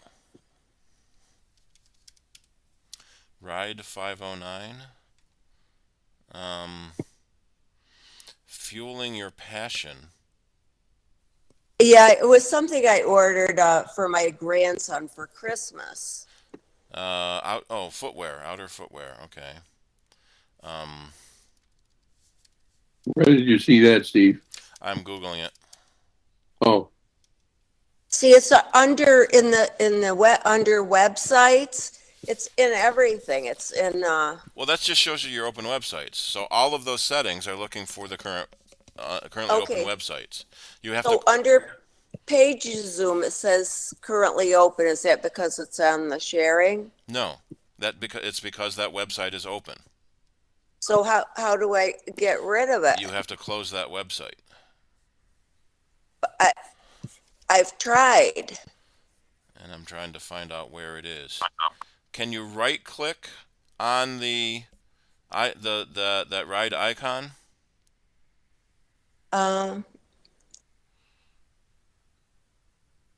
It's what I get. And okay, that opened it. So how do I get rid of this now? It looks like it's in Safari. Is it an incognito window or anything? No, it's try. Did you right click on it or left click? I tried to right click with my. Used the. I don't use the mouse. All right, try control click. There should be a close option to close that window. Okay. Oh, it's pinned. Okay, there you go. It was a pinned tab. Oh, okay. Oh, I was so worried that it was like it was a virus or something. Oh, solved. Thank you. This really it takes a little weight off my mind. I thought I was going to be going down to Mac Ave. So that was a Safari feature. It had nothing to do with that website. You accidentally pinned that website to your Safari tab. Okay. All right. So accidents happen. Yeah. If you want to pin a website, so that in essence you go back to that website all the time, then you control click on the tab and say pin. Okay. So you accidentally right clicked or control clicked on a tab and pinned it. It's similar to having a favorite, but it always shows in your window instead of going to the bookmarks menu. Okay. Oh yeah, because there are a couple of places I do go to all the time. Yeah. So okay. Alrighty. Nice work, Mike. How do I unshare now? I am going to in that same fourth icon. You can unshare, or I can take the presenter away. There we go. Okay. Well, thank you so much. Yep. See, I miss those Green Apple sessions in person where I can show you things. Well, we can do that with Zoom and Mastermind. That you can share your own screen. So we got to remember we can still do that. We just can't control your screen. We have to talk you through left, up, there. All right. So Kim raised her hand. You have a quick question before we break, Kim? Oh, baby. Sorry, I was switching over to the iPhone so I could put it on my TV because my keyboard isn't working. So I must have accidentally done that again when I was switching off the other phone. Sorry. Alrighty. All right. Now I'm going to be like the boy who cried wolf. If I have a question, you're not going to ever answer me again if I raise my hand. But now I'm not touching it. The phone's down, so I shouldn't make any more mistakes. I apologize. Okay, well, it's 8:45. Let's take a 10-minute break, and then we'll come back at 5 to 9 for our main topic. Okay.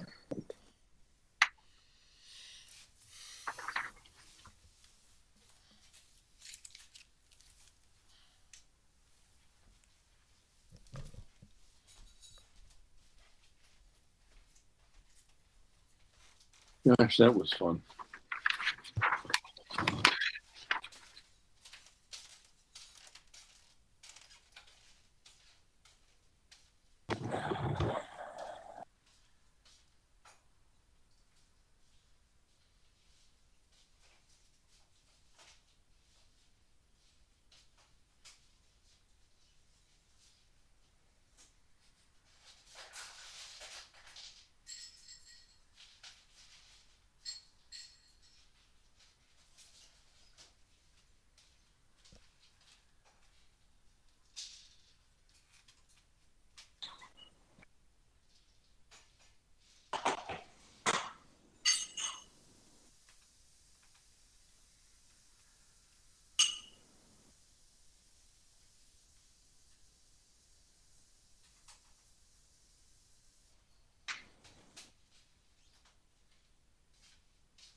But you'll keep it on mute, right? No, I'm not muted now. I'm just unmuted.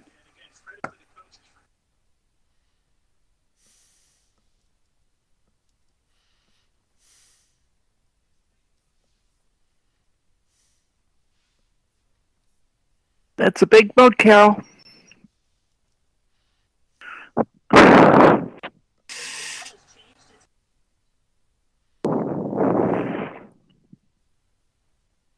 You're not muted. This should be off. What's that? I said, if you're not muted, this should be off. Well, no, low. It has If to you be can off. hear it, you can hear it. Alrighty, are we ready to get back going again? Looks like most everybody's here. You logged off, right, Cal? Yeah. That I don't need when I'm this close.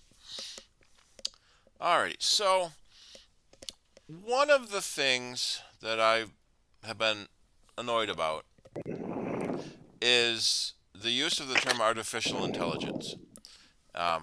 And Apple has been using the term machine learning for a while.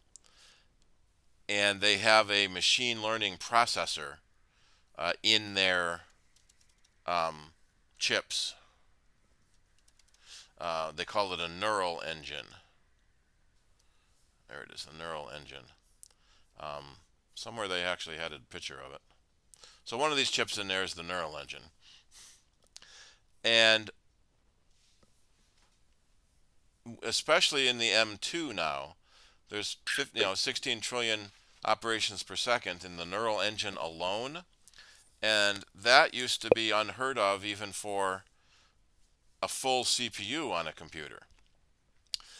And so by Apple adding this neural engine to the die itself, everything is faster, everything is more power efficient, because everything is on that system on a chip. So you've got your main memory, you've got your storage drive, you've got your CPU, you've got your GPU, your neural engine, everything is built in. And that makes the chips really, really fast. But it's not really AI, and technically the machines are not really learning either. Let's back up a second. So there was an interesting Security Now episode where Steve called ChatGPT a clever regurgitator. So all it does is regurgitate information it already knows. It hasn't learned anything. It's not intelligent. It's basically Google on steroids. Or even before that, it's IBM's Watson. 10 years ago, Watson played Jeopardy. And Watson was basically the accumulated knowledge of the internet in a single computer, and could answer pretty much every question correct because it had all of the knowledge, and it had a way to index all of the knowledge. That's one of the biggest things that set Google apart in the beginning as a search engine, is it had indexed so much of the web, and it could respond with a search really fast. So if I search, let me go to Google. Nope, wrong Google. And if I search for artificial intelligence, it returned 1 billion operations in just under a second. I'm sorry, not a billion. 1 billion websites in just under a second. And so it's able to regurgitate information it knows incredibly fast. And OpenAI, the company behind ChatGPT, they have just released version 4. ChatGPT version 3 was what sort of took the internet by storm last fall and got everyone talking about artificial intelligence. And actually, so this one comes out over here. Google has one called Bard. You can go to bard.google.com. And so that's Google's training engine. Apple has their machine learning engine built into the chip. OpenAI has ChatGPT, and Microsoft is one of the big um, financial investors of the OpenAI project, and so they have put ChatGPT in Bing. Um, and so if you are running Microsoft's Edge browser, then Bing has chat mode in it. So if you, let's see, let me actually use this as an example. So if I take that question and let's ask Google a question. So you get websites here, so I want to throw a dinner party. Here's a website with 107 recipes. It found my Bing search because that's the example they use. So Google searches for websites and shows you websites that match your search. ChatGPT and the other so-called artificial intelligence programs, when you ask something, rather than just showing you a website of where to go to find recipes, it actually did find a menu. It built a 3-course menu randomly. Who knows what the criteria it used to come out with caprese salad, grilled lemon and herb chicken, and a mixed berry parfait. And so it cleverly regurgitated, and I love that word, menu items from the millions and millions, likely billions of web pages and recipe books. So it's not just web pages. I think they have that over here. How they've trained ChatGPT. It's all the web pages, all the books, basically anything they could feed in. It trained it, and it's able to index and regurgitate that information very quickly. But one of the things that has come out is that it's frequently wrong about certain facts, and it's confidently wrong. So how far is the moon? So that's pretty good. 384,000 kilometers, 238,000 miles. So the moon varies by about 30,000 miles through its orbit. And there's a regenerate response where you can ask it to come back with a different answer. But since that's a fairly specific question, it can come back with a very specific answer.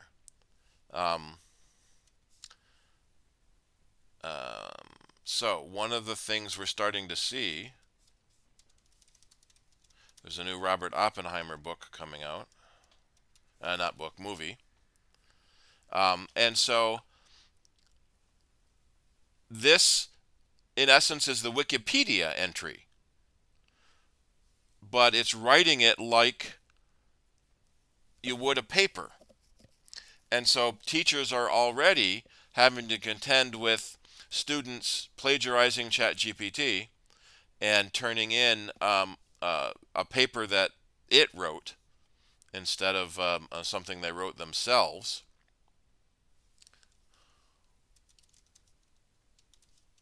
So if I type in who's the best AI, so as an AI developed, I am biased.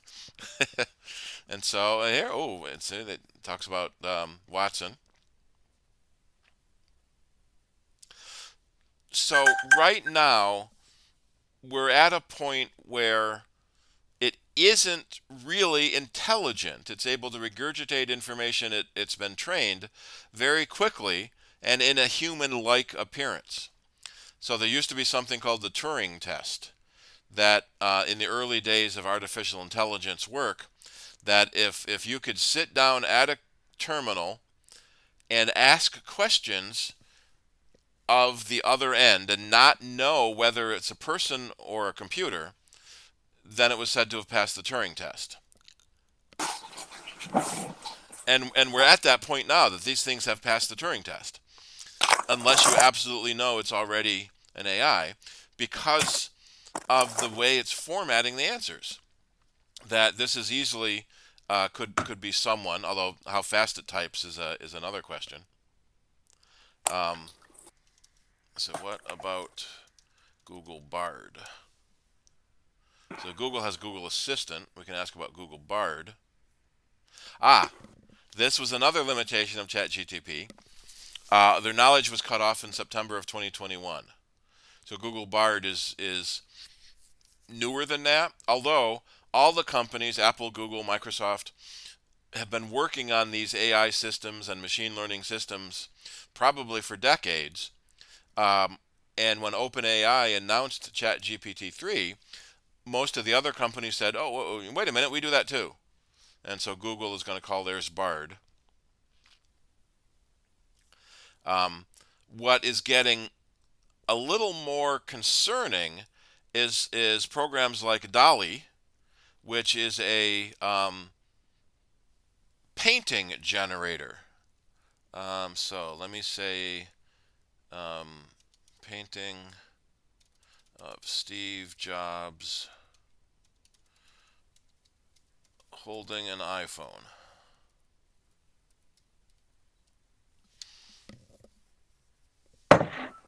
Sanchez just Generate. Oh, I don't have any credits. Okay. So DALL-E is one where you have to buy credits to actually get an answer. Is Midjourney? I think Midjourney I had a account for. Nope. All right. Let me see if I can register. We're going to do a CIDER.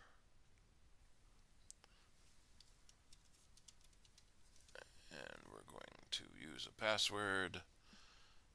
What did we decide CIDER's birthday was? It was August 1st, 1977, right?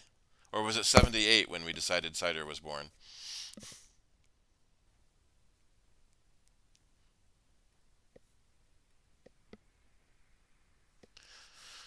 We're not a robot. No, I'm human. Haha. So, which pictures have a lemon? Oh, that's good. Versus a yellow fruit that's not a lemon. And this is actually training an AI. So this initially was training Google's object recognition system for their self-driving cars, so that it can help determine what a thing is. So were some of the cars lemons? Well, color. Good one, Charlie. Yeah, It's probably. a joke. It's a joke. Sorry. No. Why be sorry? Well, because You made a good joke. I'm distracting from where we're trying to get with this. And now it looks like he's using Midjourney, but there was something about, oh crap, what is it? Discord up there or something like that. And I'm not sure what Discord is in essence, it's a chatting program where you can chat with other people and comment. A lot of websites use Discord as a comment section for their articles and their websites. Number of mass murderers have been using Discord. Yeah. All right. So now that email is verified. Where is Midjourney's login? Was here. Let's try again.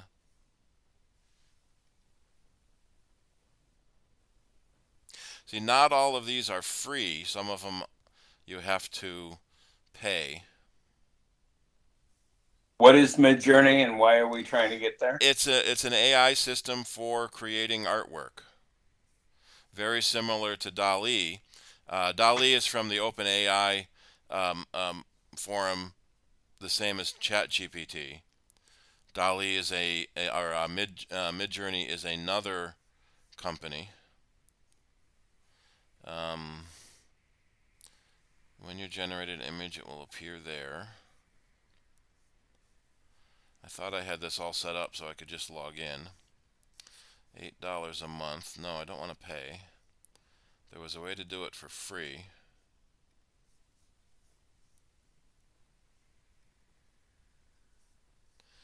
Join the Discord to start creating. I did do that already. Safari cannot open the page because the address is invalid. Why?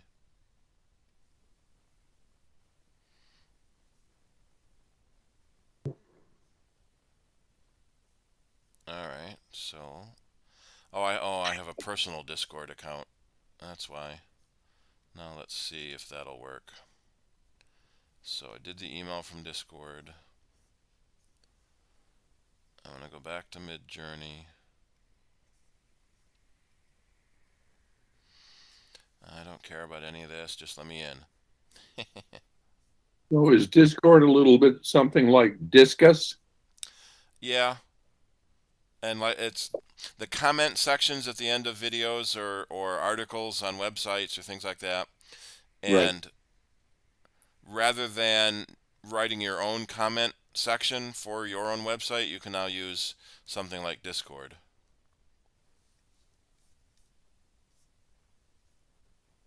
All right, so let's get back to Midjourney.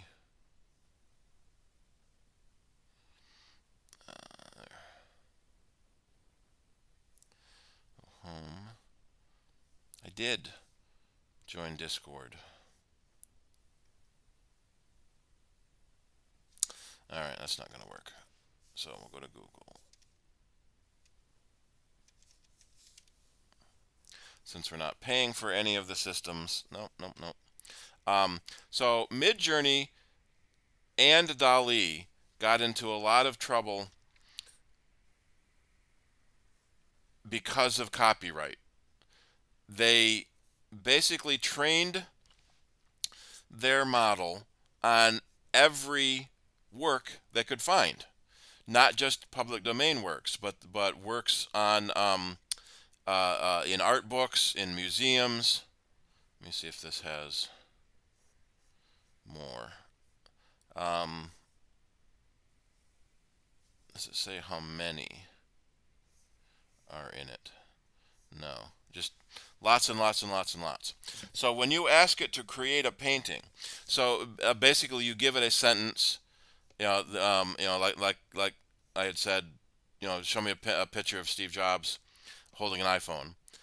It's supposed to generate an image, but it uses the things it knows about other images in order to generate that new image. And in many cases, it looks too similar to a real artist's real work. Especially when you say something like, paint it in the style of Picasso. And then it does. And it may look too close to a Picasso. Alright, so I have to join Midjourney's Discord server, I guess, is what I missed.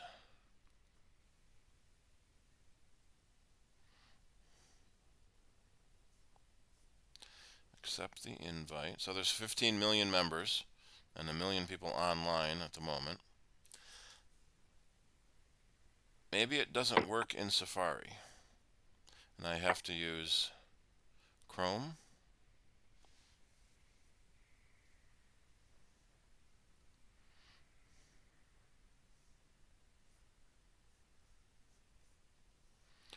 There's the rules.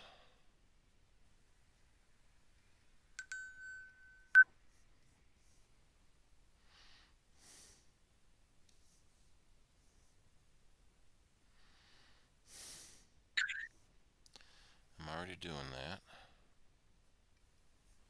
Come on, close. Thank you, Swan. 11 to 3. Oh, God.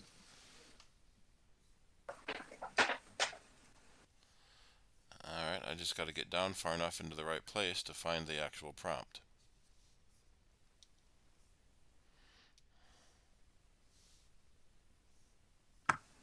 So we've seen some people using it as the beginnings of some artwork they want. There was a case where someone used it as a book cover. So here's some examples of people that have created, that have told Midjourney to create art.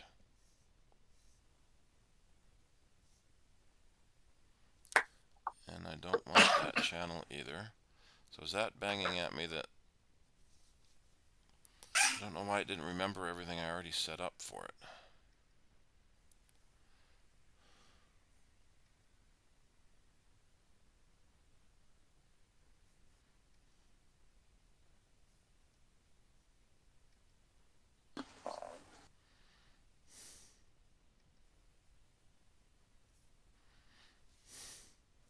So what? Why do you keep bouncing at me if I got it?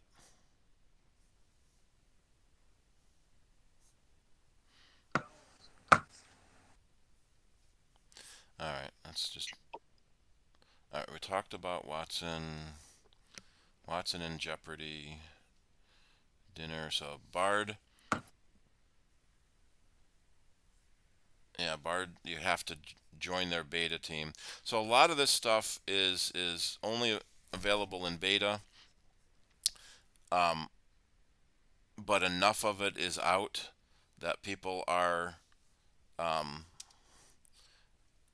getting scared that the artwork that's being created is too close to the original source. Let me see if I can find that.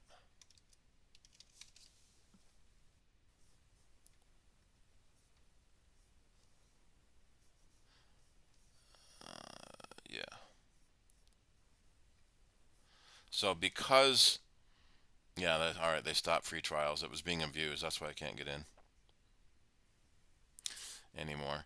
Oh, good, right. They did that March 31st. Thank you. So people were creating high-profile fake images of famous people and then posting them online where they get mistaken for something real. So that's sort of the other side of copyright. If someone creates a fake image, then how do you tell if it's real or fake? And that's probably one of the more fundamental issue. One of the more fundamental issues with an art creation tool like Midjourney or DALL-E, that it's too close to someone else's work, and it's going to end up making it harder and harder to tell the real from the fakes. Yeah, yell hard. Yeah, for mouthing off. She didn't like to call. Now, that looks like one of Apple's. Yeah, that's an Apple picture they used on one of their processors, on how great their processor was.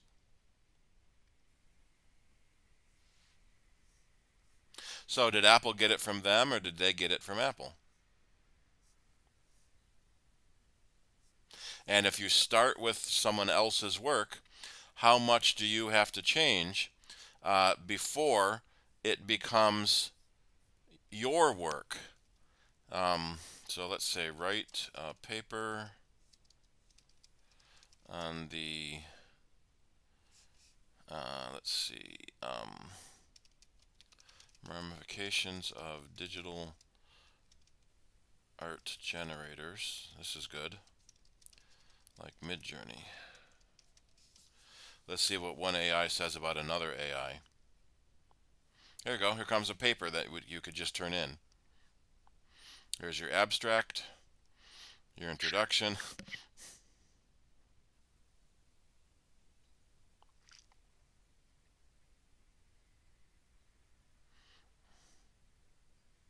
So this becomes something strange. Well, no, that's not the right word.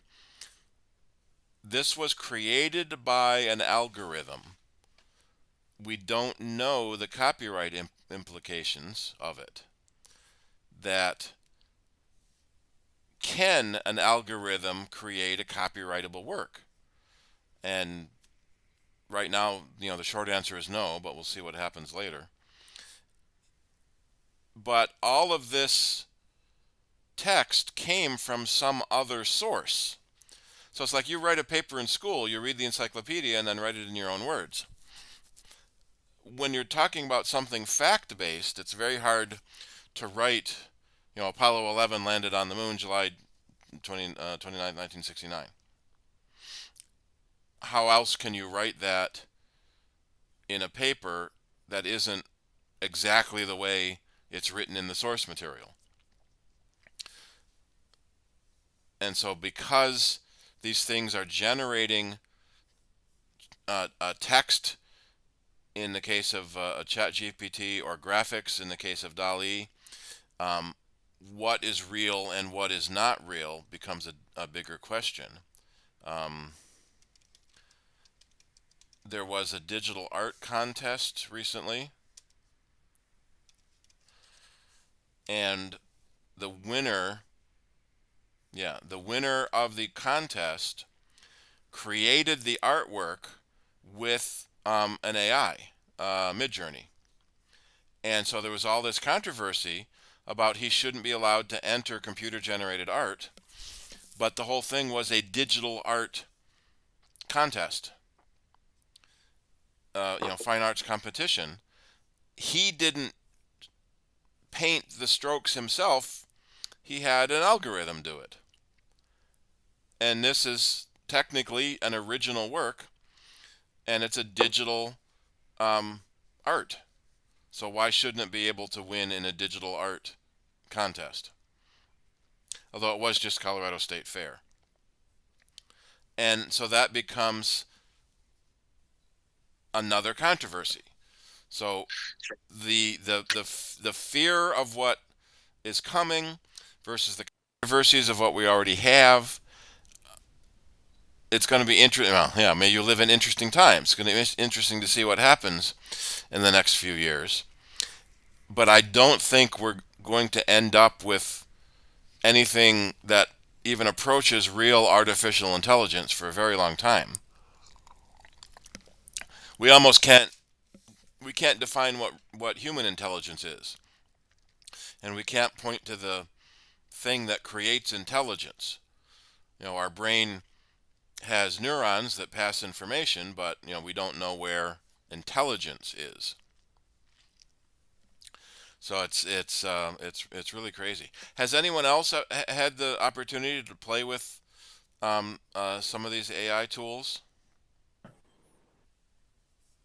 It's become an extensive issue. I'm a faculty member at Kent State University, and so the discussion around the table is mainly the fear of AI.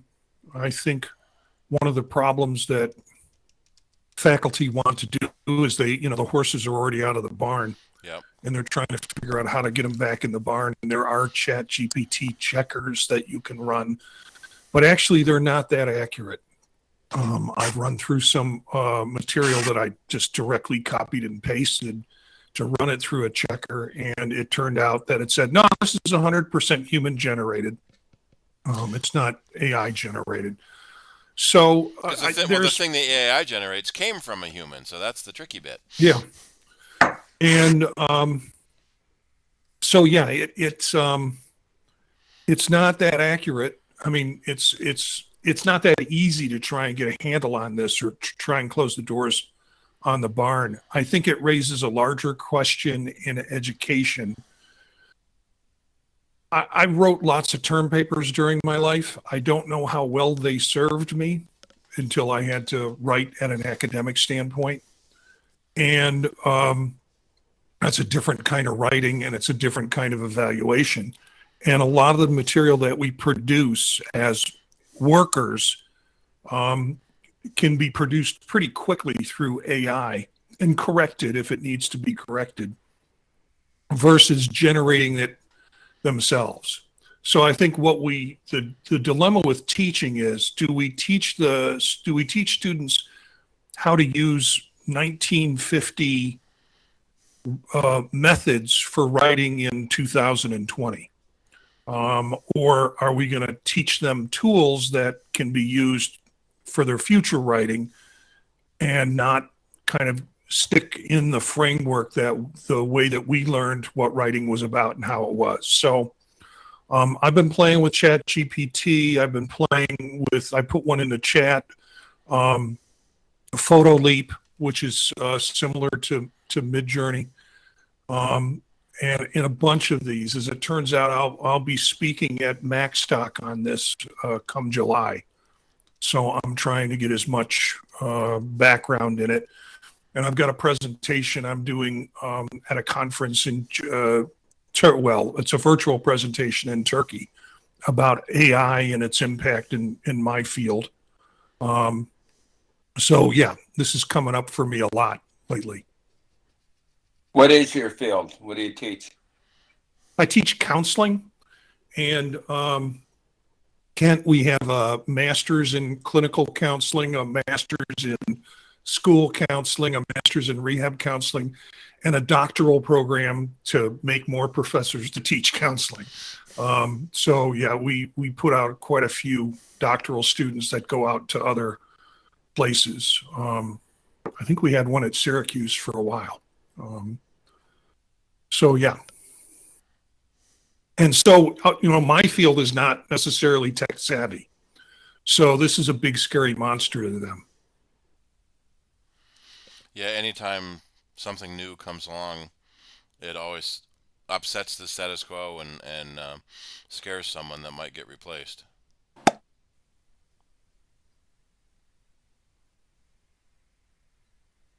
If I may intrude here, and Marty, that was really interesting.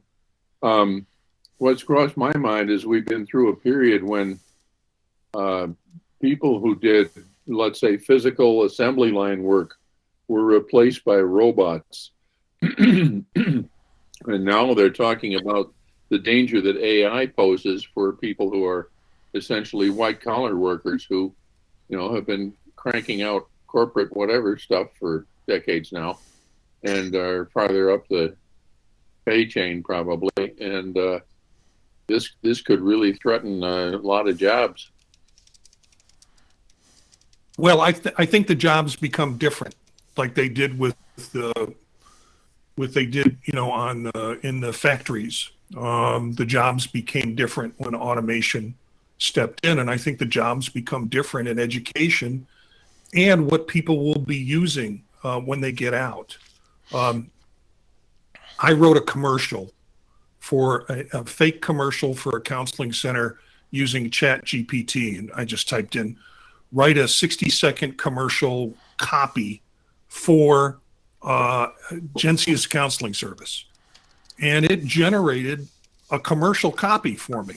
And I thought, well, okay, I'm going to look at this, and I might need to change it, but essentially this gives me the structure of what I need to do if I wanted to do a commercial. Yeah. Yes, we've been hearing people in programming are doing that, asking the ChatGPT to write a program to do something, and seeing how someone else might have done it, giving you an insight into do it yourself, but not taking that exact code because it probably wouldn't work anyway. So I just did the same thing, a 60-minute commercial. So background music, a narrator, soft, smoothing visuals of information. So yeah, here's your topic. There were several. Did I lose it? I did. There are multiple. So the Guardian reports nearly 50 news websites are using AI-generated text, and it reminds me a lot of a couple years ago when a lot of news organizations fired their photographers and told their journalists and reporters to just carry an iPhone. So you can take the pictures yourself and then write it yourself, and we can save money. And the quality of the photography just went way down because most writers are not also photographers. So several newspapers have been trying to use AI for the grunt work. Say you need to publish an article with the box scores for last night's baseball game. Well, that's pretty formulaic. That you enter in the numbers and you get the article almost as a formula, formulaic. And some things that are also formulaic, like the weather report. What's the weather going to be tomorrow? And Siri reads the weather to me. Sorry for triggering whoever Siri that was. Shlomo. And so how to tell, here's an article in Forbes from 2019 on how to tell if AI is affecting journalism. And because it's new, there's a lot of controversy, a lot of fear, and eventually things will settle down, and the tools will come out for telling what's real or fake. People have to be less, I hate to say less trusting, but we've been saying that for a long time about malware, that you cannot trust the message that pops up on your screen and says you have malware, call this phone number. So now you can't trust the article you read in one place. You have to somehow find someplace else. Journalistic integrity has kind of died, where a reputable newspaper wouldn't report on a story until they had 3 separate sources for corroboration. And now with the rush to print on the web every second, there's a new news cycle. It's becoming harder and harder, and there's a lot of companies that aren't following through on any fact checking. One of the things that would make me suspicious of AI would be if I was reading an article and the grammar was correct. Yeah. Rick. I'll tell you. Rick had a question. I've had some experiences playing around with ChatGPT lately. Yeah. Some of the things it gets wrong. If you ask it for an article that you've asked it to make, how many words are in this article? It will frequently miscount the number of words, and it'll be off by a factor of as much as 25 to 30%.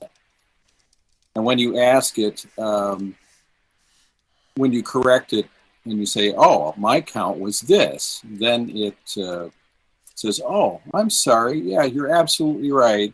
I miscounted. Yeah. So some things you can correct it, but whether it learns from those corrections or not is the question. Last night I had also asked it to make up a map, like for Dungeons and Dragons, to see how good it might be. It was terrible at it. And it was doing strange things, like I would say, okay, listen, I want you to designate the door by using green text. So in other words, there would be like a green door, and you're looking for like a slash. And I wouldn't do it at all. And I had quite an argument with it about colors. And it said, oh, I can't do colors. I said, you just did colors. You showed me a red wall. Yeah. It was very strange.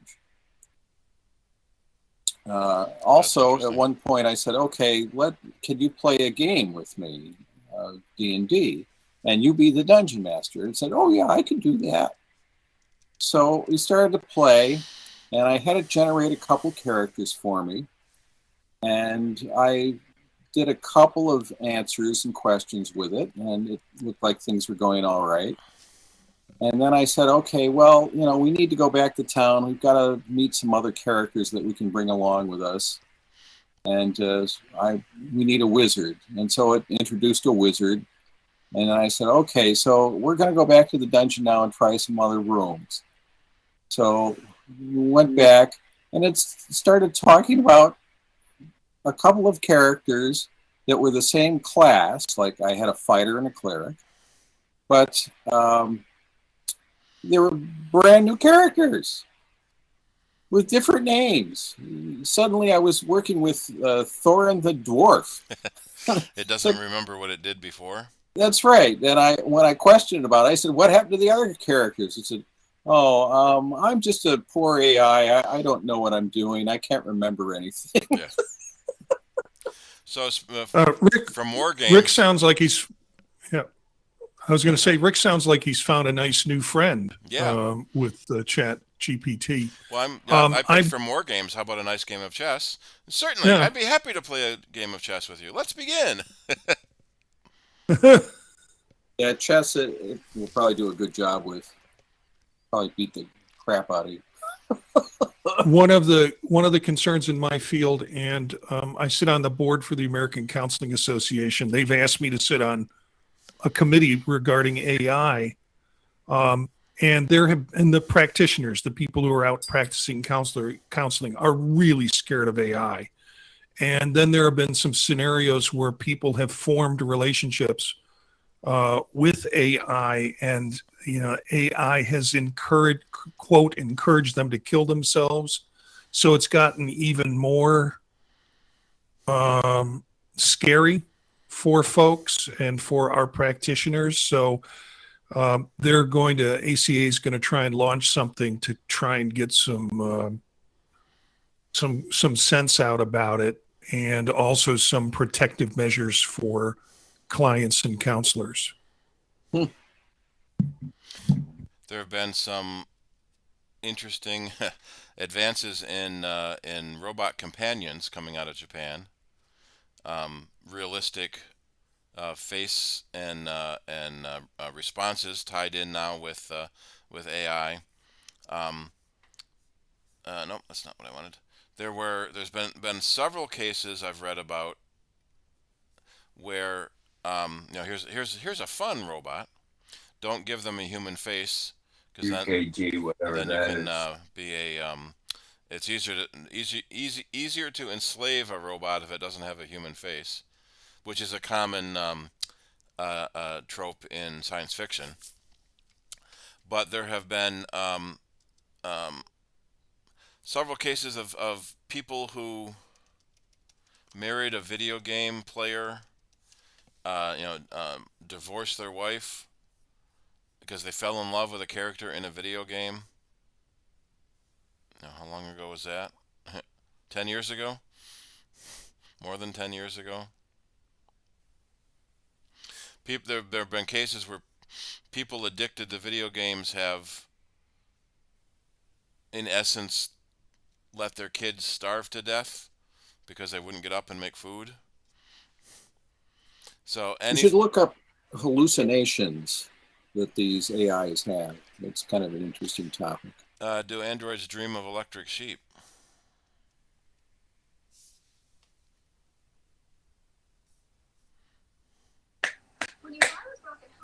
AI machines aren't hallucinating what their makers are. That's good. That was a plot in one of the Star Trek episodes where Data decided to explore dreaming and almost destroyed the Enterprise.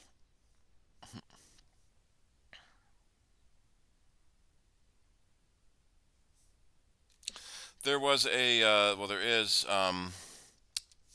a comedy troupe, Mitchell and Webb,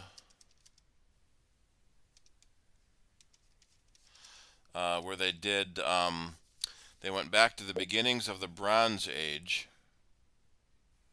Is this it? Yeah, Bronze orientation.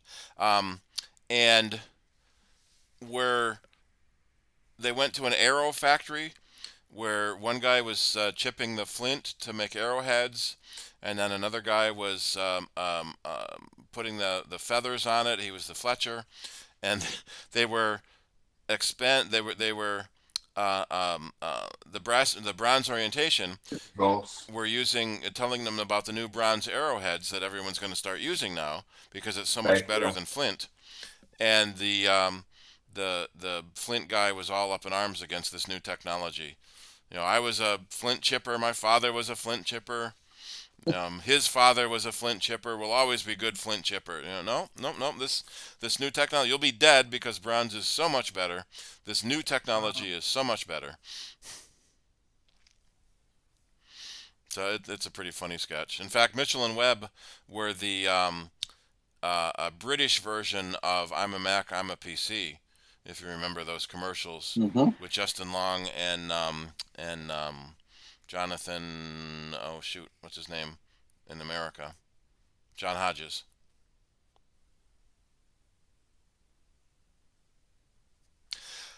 So right now we've got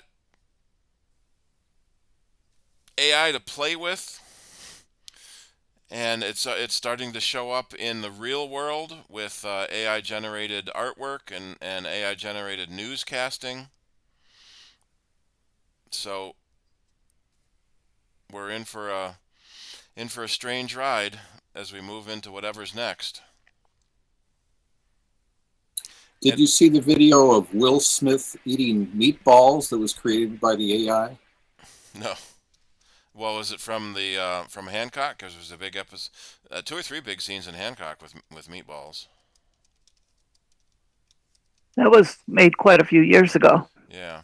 Yes, this was a recent thing. I think it was on Stephen Colbert. Yeah, that was it. Well, he's eating spaghetti, really.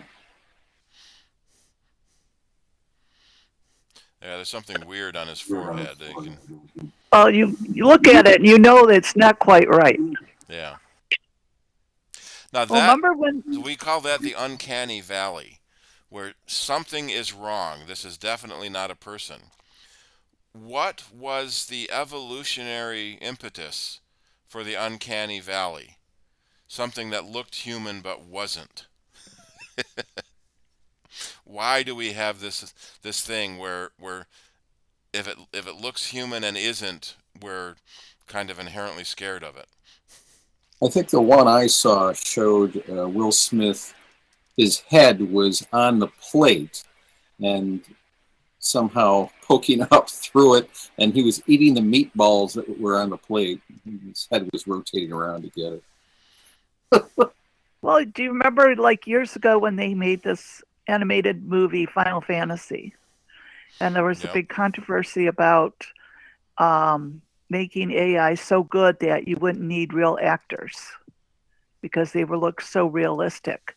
And there was a big thing about that, and that just sort of faded away in a way. I don't know if it's still out there, but, now they make movies where they take the actors and add all the everything else around them, so you don't know in some ways what's real, what's not, because it's so well done. There was a movie with William Shatner. Let me see if I can find it here. I think it was called Looker, and Susan Day was in it. Yeah, Albert Finney, James Coburn. I think this was it. Yeah. So this company would hire models, do 3D scans of them, suggest cosmetic surgery to make them perfect, do another scan of them, and then kill them. Because now we have a 3D model of a perfect model. We don't need to pay you anymore. And William Shatner's the cop trying to track him down. So this was 1981, did I say? Yeah, 1981. They were already starting to worry about, scanning and replacing models.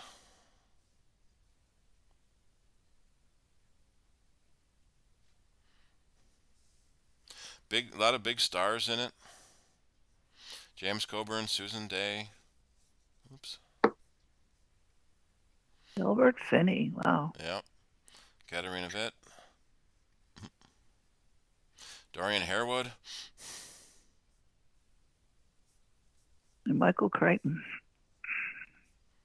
Oh, is that who it was written by? Yes, and he directed it. Then I went right past that, didn't I? Yeah. Yes, it is. He's one of those guys that's annoying. He was a doctor, and then he decided to write books, and he got so much better at writing books that he stopped being a doctor. But several of his books are about medical things, the Andromeda strain.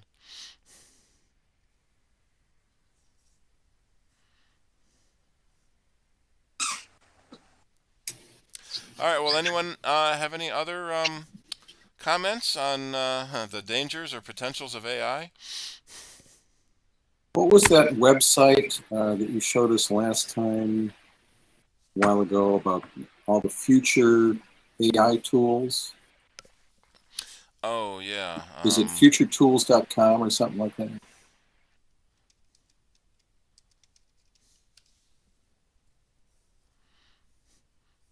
There's one called allaitools.io. All things AI. Let me see. This 33 AI tools you can do for free. That's just a list and Fast company.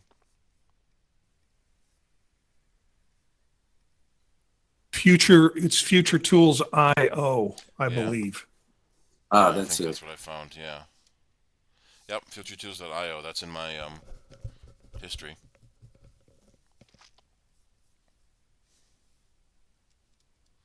That's so you can be superhuman.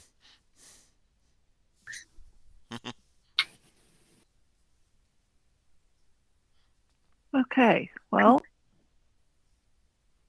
All right, so this coming Saturday, let's do all the plugs. Saturday at noon is the Soundbites radio show on member-supported Jazz 90.1 FM. Also simulcasting on YouTube, and call-in question and answer. And then following that, at you're doing 3 o'clock, right, Bob? 3 o'clock, yeah. Yep, it's 3 o'clock. It will be the Green Apples beginner sig. Send Bob a note or give him a call, and he'll send you the link to the meeting. His number's on our website for you. And the board meeting next Wednesday in the Cider Lounge as well. I guess Mother's Day this Sunday, for those of you that didn't remember. You still have a few more days for next day delivery. We found that everything Shirley found and wanted to go to had already been sold out.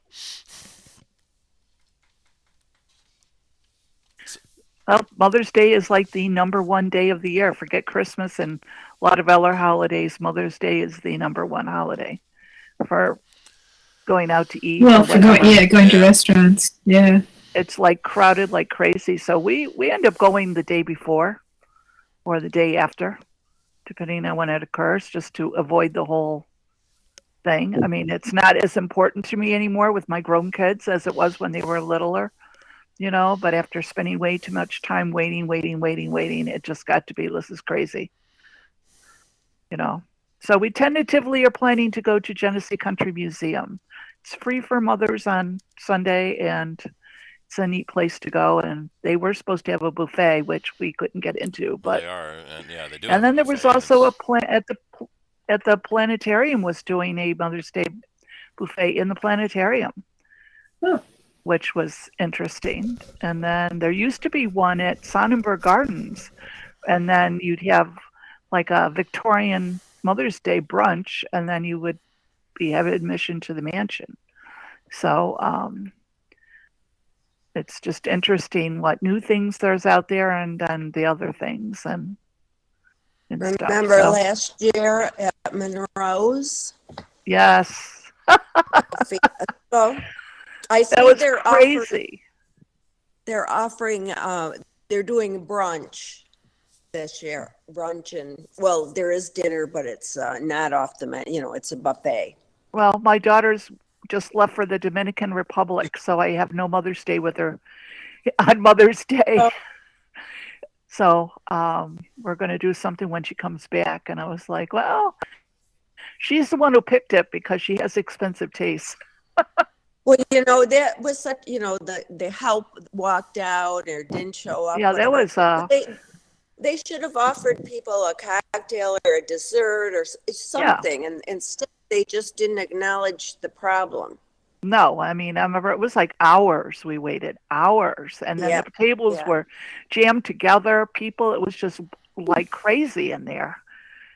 And then I But think, they should have just told people that there was a problem, and instead of just saying, they'd let us know when our table's ready. It was just very poor yes, handling. yes. So that just says, I don't think I'll go there for Mother's Day again. I mean, that's really what you say, like, okay, I'm not going to do that Sure. because Yes, I don't want to have a repeat, even though that probably wouldn't happen, but you never know. It'd be well, like, yes, and remember we had to pay to reserve our reservation. I mean, the whole thing was just yes, that was crazy. So another reason to say, I think I'm not going there. Is the food yeah, that great that I just have to be there? No, it was okay. It was good, but there's a million restaurants in Rochester. yeah, yes. You And the you other have, thing is, I agree with you as far as going a different day. But because Mother's Day and Valentine's Day are the two busiest restaurant days of the year. yeah. And it's like, do you really have to go that day? You could pick another Yeah. day and just say, I'm celebrating it and have a nice dinner without having to be like overcrowded and Well, whatever. they're all artificially created holidays from the Yeah. greeting Well, card yeah, companies. they're all about to sell something, so you can go out and buy this and buy that and buy whatever. In fact, I read a thing that said the woman who started Mother's Day initially got so upset by the commercialism of it later that she wanted to have it stop being an official holiday, but she got overruled way back in, I think it was the 30s or somewhere a long time ago. And so she got vetoed because it was so popular. I'm like, okay, but it is what it is. I'm just hoping Sunday will be a nice day and we'll have some warm weather and it'll be a nice Yes. day. And I think it's supposed to be nice.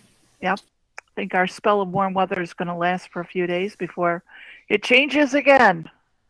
And we'll go back to rain. I don't know how it is for you, Marty, in Ohio, but we have had nothing but rain and overcast for so long with a little bit of sun every once in a while that today was like the first day where we finally had 70-degree weather and it was nice. Yeah, it's not as bad here, I think, as you get in your part of the country. In Kent, we're far enough south of Cleveland that we don't get the snow in the winter unless it comes from the south. So everybody talks about how can you live in Kent. They're looking at pictures of Cleveland winter. They're not looking at pictures of Kent winter. We had quite a bit of rain, but we've had a couple of nice days now. Things are drying up. Yeah, I think, you it's really good. appreciate when the weather is good. And in fact, I was watching a TV show that was, I like watching HGTV, and there was a show set in New York City. And whenever they filmed it, it must have been like fall. But it was a really nice sunny day. And they were saying as they were walking down the sidewalk, they said, they used to live in California. And they said, in California, this is a given. Every day is exactly like this. And when you're in this part of the country, you said you really appreciate it when you get a really nice day, when it could be rainy, overcast, whatever it is, towards the fall weather, right? Going towards winter. And then when you have that nice day, you're like, wow, I really appreciate it. Whereas when you get it all the time, there's nothing special about it in a way. Yeah, we also have seasons. I mean, Yeah. as you do, Yes. you've got leaves that turn colors. And that's really nice. There's nothing that beats fall season. Oh yeah, it's beautiful. It's getting to be like it's longer summer, fall, and less winter now. So it's extending itself. It used to be like September, middle of September was a turning point. Now it's October. That's the turning point. And then in the spring, it's like sometimes the spring comes earlier now, so that winter has not been as bad, but it just sort of drags on a little bit before you finally get to it. And we have a huge lilac festival starting this coming week that is the big premiere. So everybody's like, are the lilacs going to be out in bloom? Which it's been nice enough that they are in bloom. So that'll be nice. Yeah, I mentioned early on, maybe to Steve, that my wife and I are going on vacation next week and driving across New York through Rochester, Seneca Falls, Ithaca. Oh, that'll be a nice trip. Over to Woodstock and Mount Temper, and then back. So we're looking forward to visiting your state. Well, that'll be nice. Everything will be in bloom, and it is now. The trees are in bloom, still flowering, and the tulips are out, and things are starting to look good. Not everything is in bloom yet. Some of the trees are still late starters, but it should be really nice to drive across. Well, I'm glad that you joined us and found us, because we're always looking for people to join and trying to reach out to people, and it's nice that that you came to see us and hope you like us. Yeah, it was a great group, and I liked the fact that we were, Steve did a wonderful job. Steve is our main presentation. Yeah, the presentation was great and stimulated a lot of stuff for me, but also just the conversation at the beginning with people having questions about Mac issues. Our group had been around since like 1978. When I joined him, probably 8 years ago, we were meeting at the library every month, and it was pretty regular. Our members are now all pretty much octogenarians. COVID hit us pretty heavily, and we lost a lot of regular members, not only through passing on, but just because they moved on away from it. So the remaining members we meet on Saturday mornings for about an hour via Zoom, and it's more of a support group. People talk about their ailments, they talk about their grandchildren, and it's like, I need to get someplace where we're talking about Mac stuff. Well, so Steve, thank you. We kind of degenerate into a little bit of that after the meeting. Yeah, that's okay. We're still trying to see if we can get some in-person meetings, but everybody got so used to Zoom that it's hard to get them enthused anymore. But we do have an annual picnic in July, even though it's turned out that most of the board members are the only ones who come. But we do have a good time there and enjoy it. So that's pretty much our only in-person thing. We're still hopeful, but it is what it is. Things pandemic changed things, how people do things, and I can't blame them. It is much easier to sit in your living room and have food available in the bathroom instead of like going somewhere and then have to drive, and it's dark. But we did used to socialize a lot afterwards with dinner and drinking and those fun things, so that helped. But again, it is what it is. We used to have a lot of presenters doing things, and it's easier with Zoom to get some presenters because they can be at home. They don't have to drive anywhere. But Steve has a pretty good grasp of what's going on out there. So maybe we're trying to see if we could get a few more presenters to come in and talk, every few months or so. So it's just like we've run out of so many subjects that we're like, okay, what are we going to talk about now, and who can we get? Steve, also, just to compliment Steve, you have a good, direct kind of planful style in talking about the technology, which is real helpful for me. So thank you for that. I've been doing our group has kind of begun to rely, when we do have in-person meetings, on myself or someone else to do all the teaching. And that's been real difficult for me, only because I think it needs to be a shared experience, that everybody's capable of looking stuff up and sharing it, but I can't get other members in our group to do that. So, but I'm happy to do it every once in a while, but every time when the monthly meeting comes up, someone says, so what are you going to present on this month? And we do have that problem a little bit with Steve because he knows about everything. And it's kind of hard to say, oh, why don't you talk about it? Because it's like nobody really has as much knowledge as he does. He also does a computer call-in radio show on Saturday. So he gets a lot of, years of answering questions and stuff, and just being in the computer trade too. It just some people are just have it, and other people don't. And Marty, that Soundbites Saturday radio show is also available in video online. Am I correct? Okay. Steve? Yep.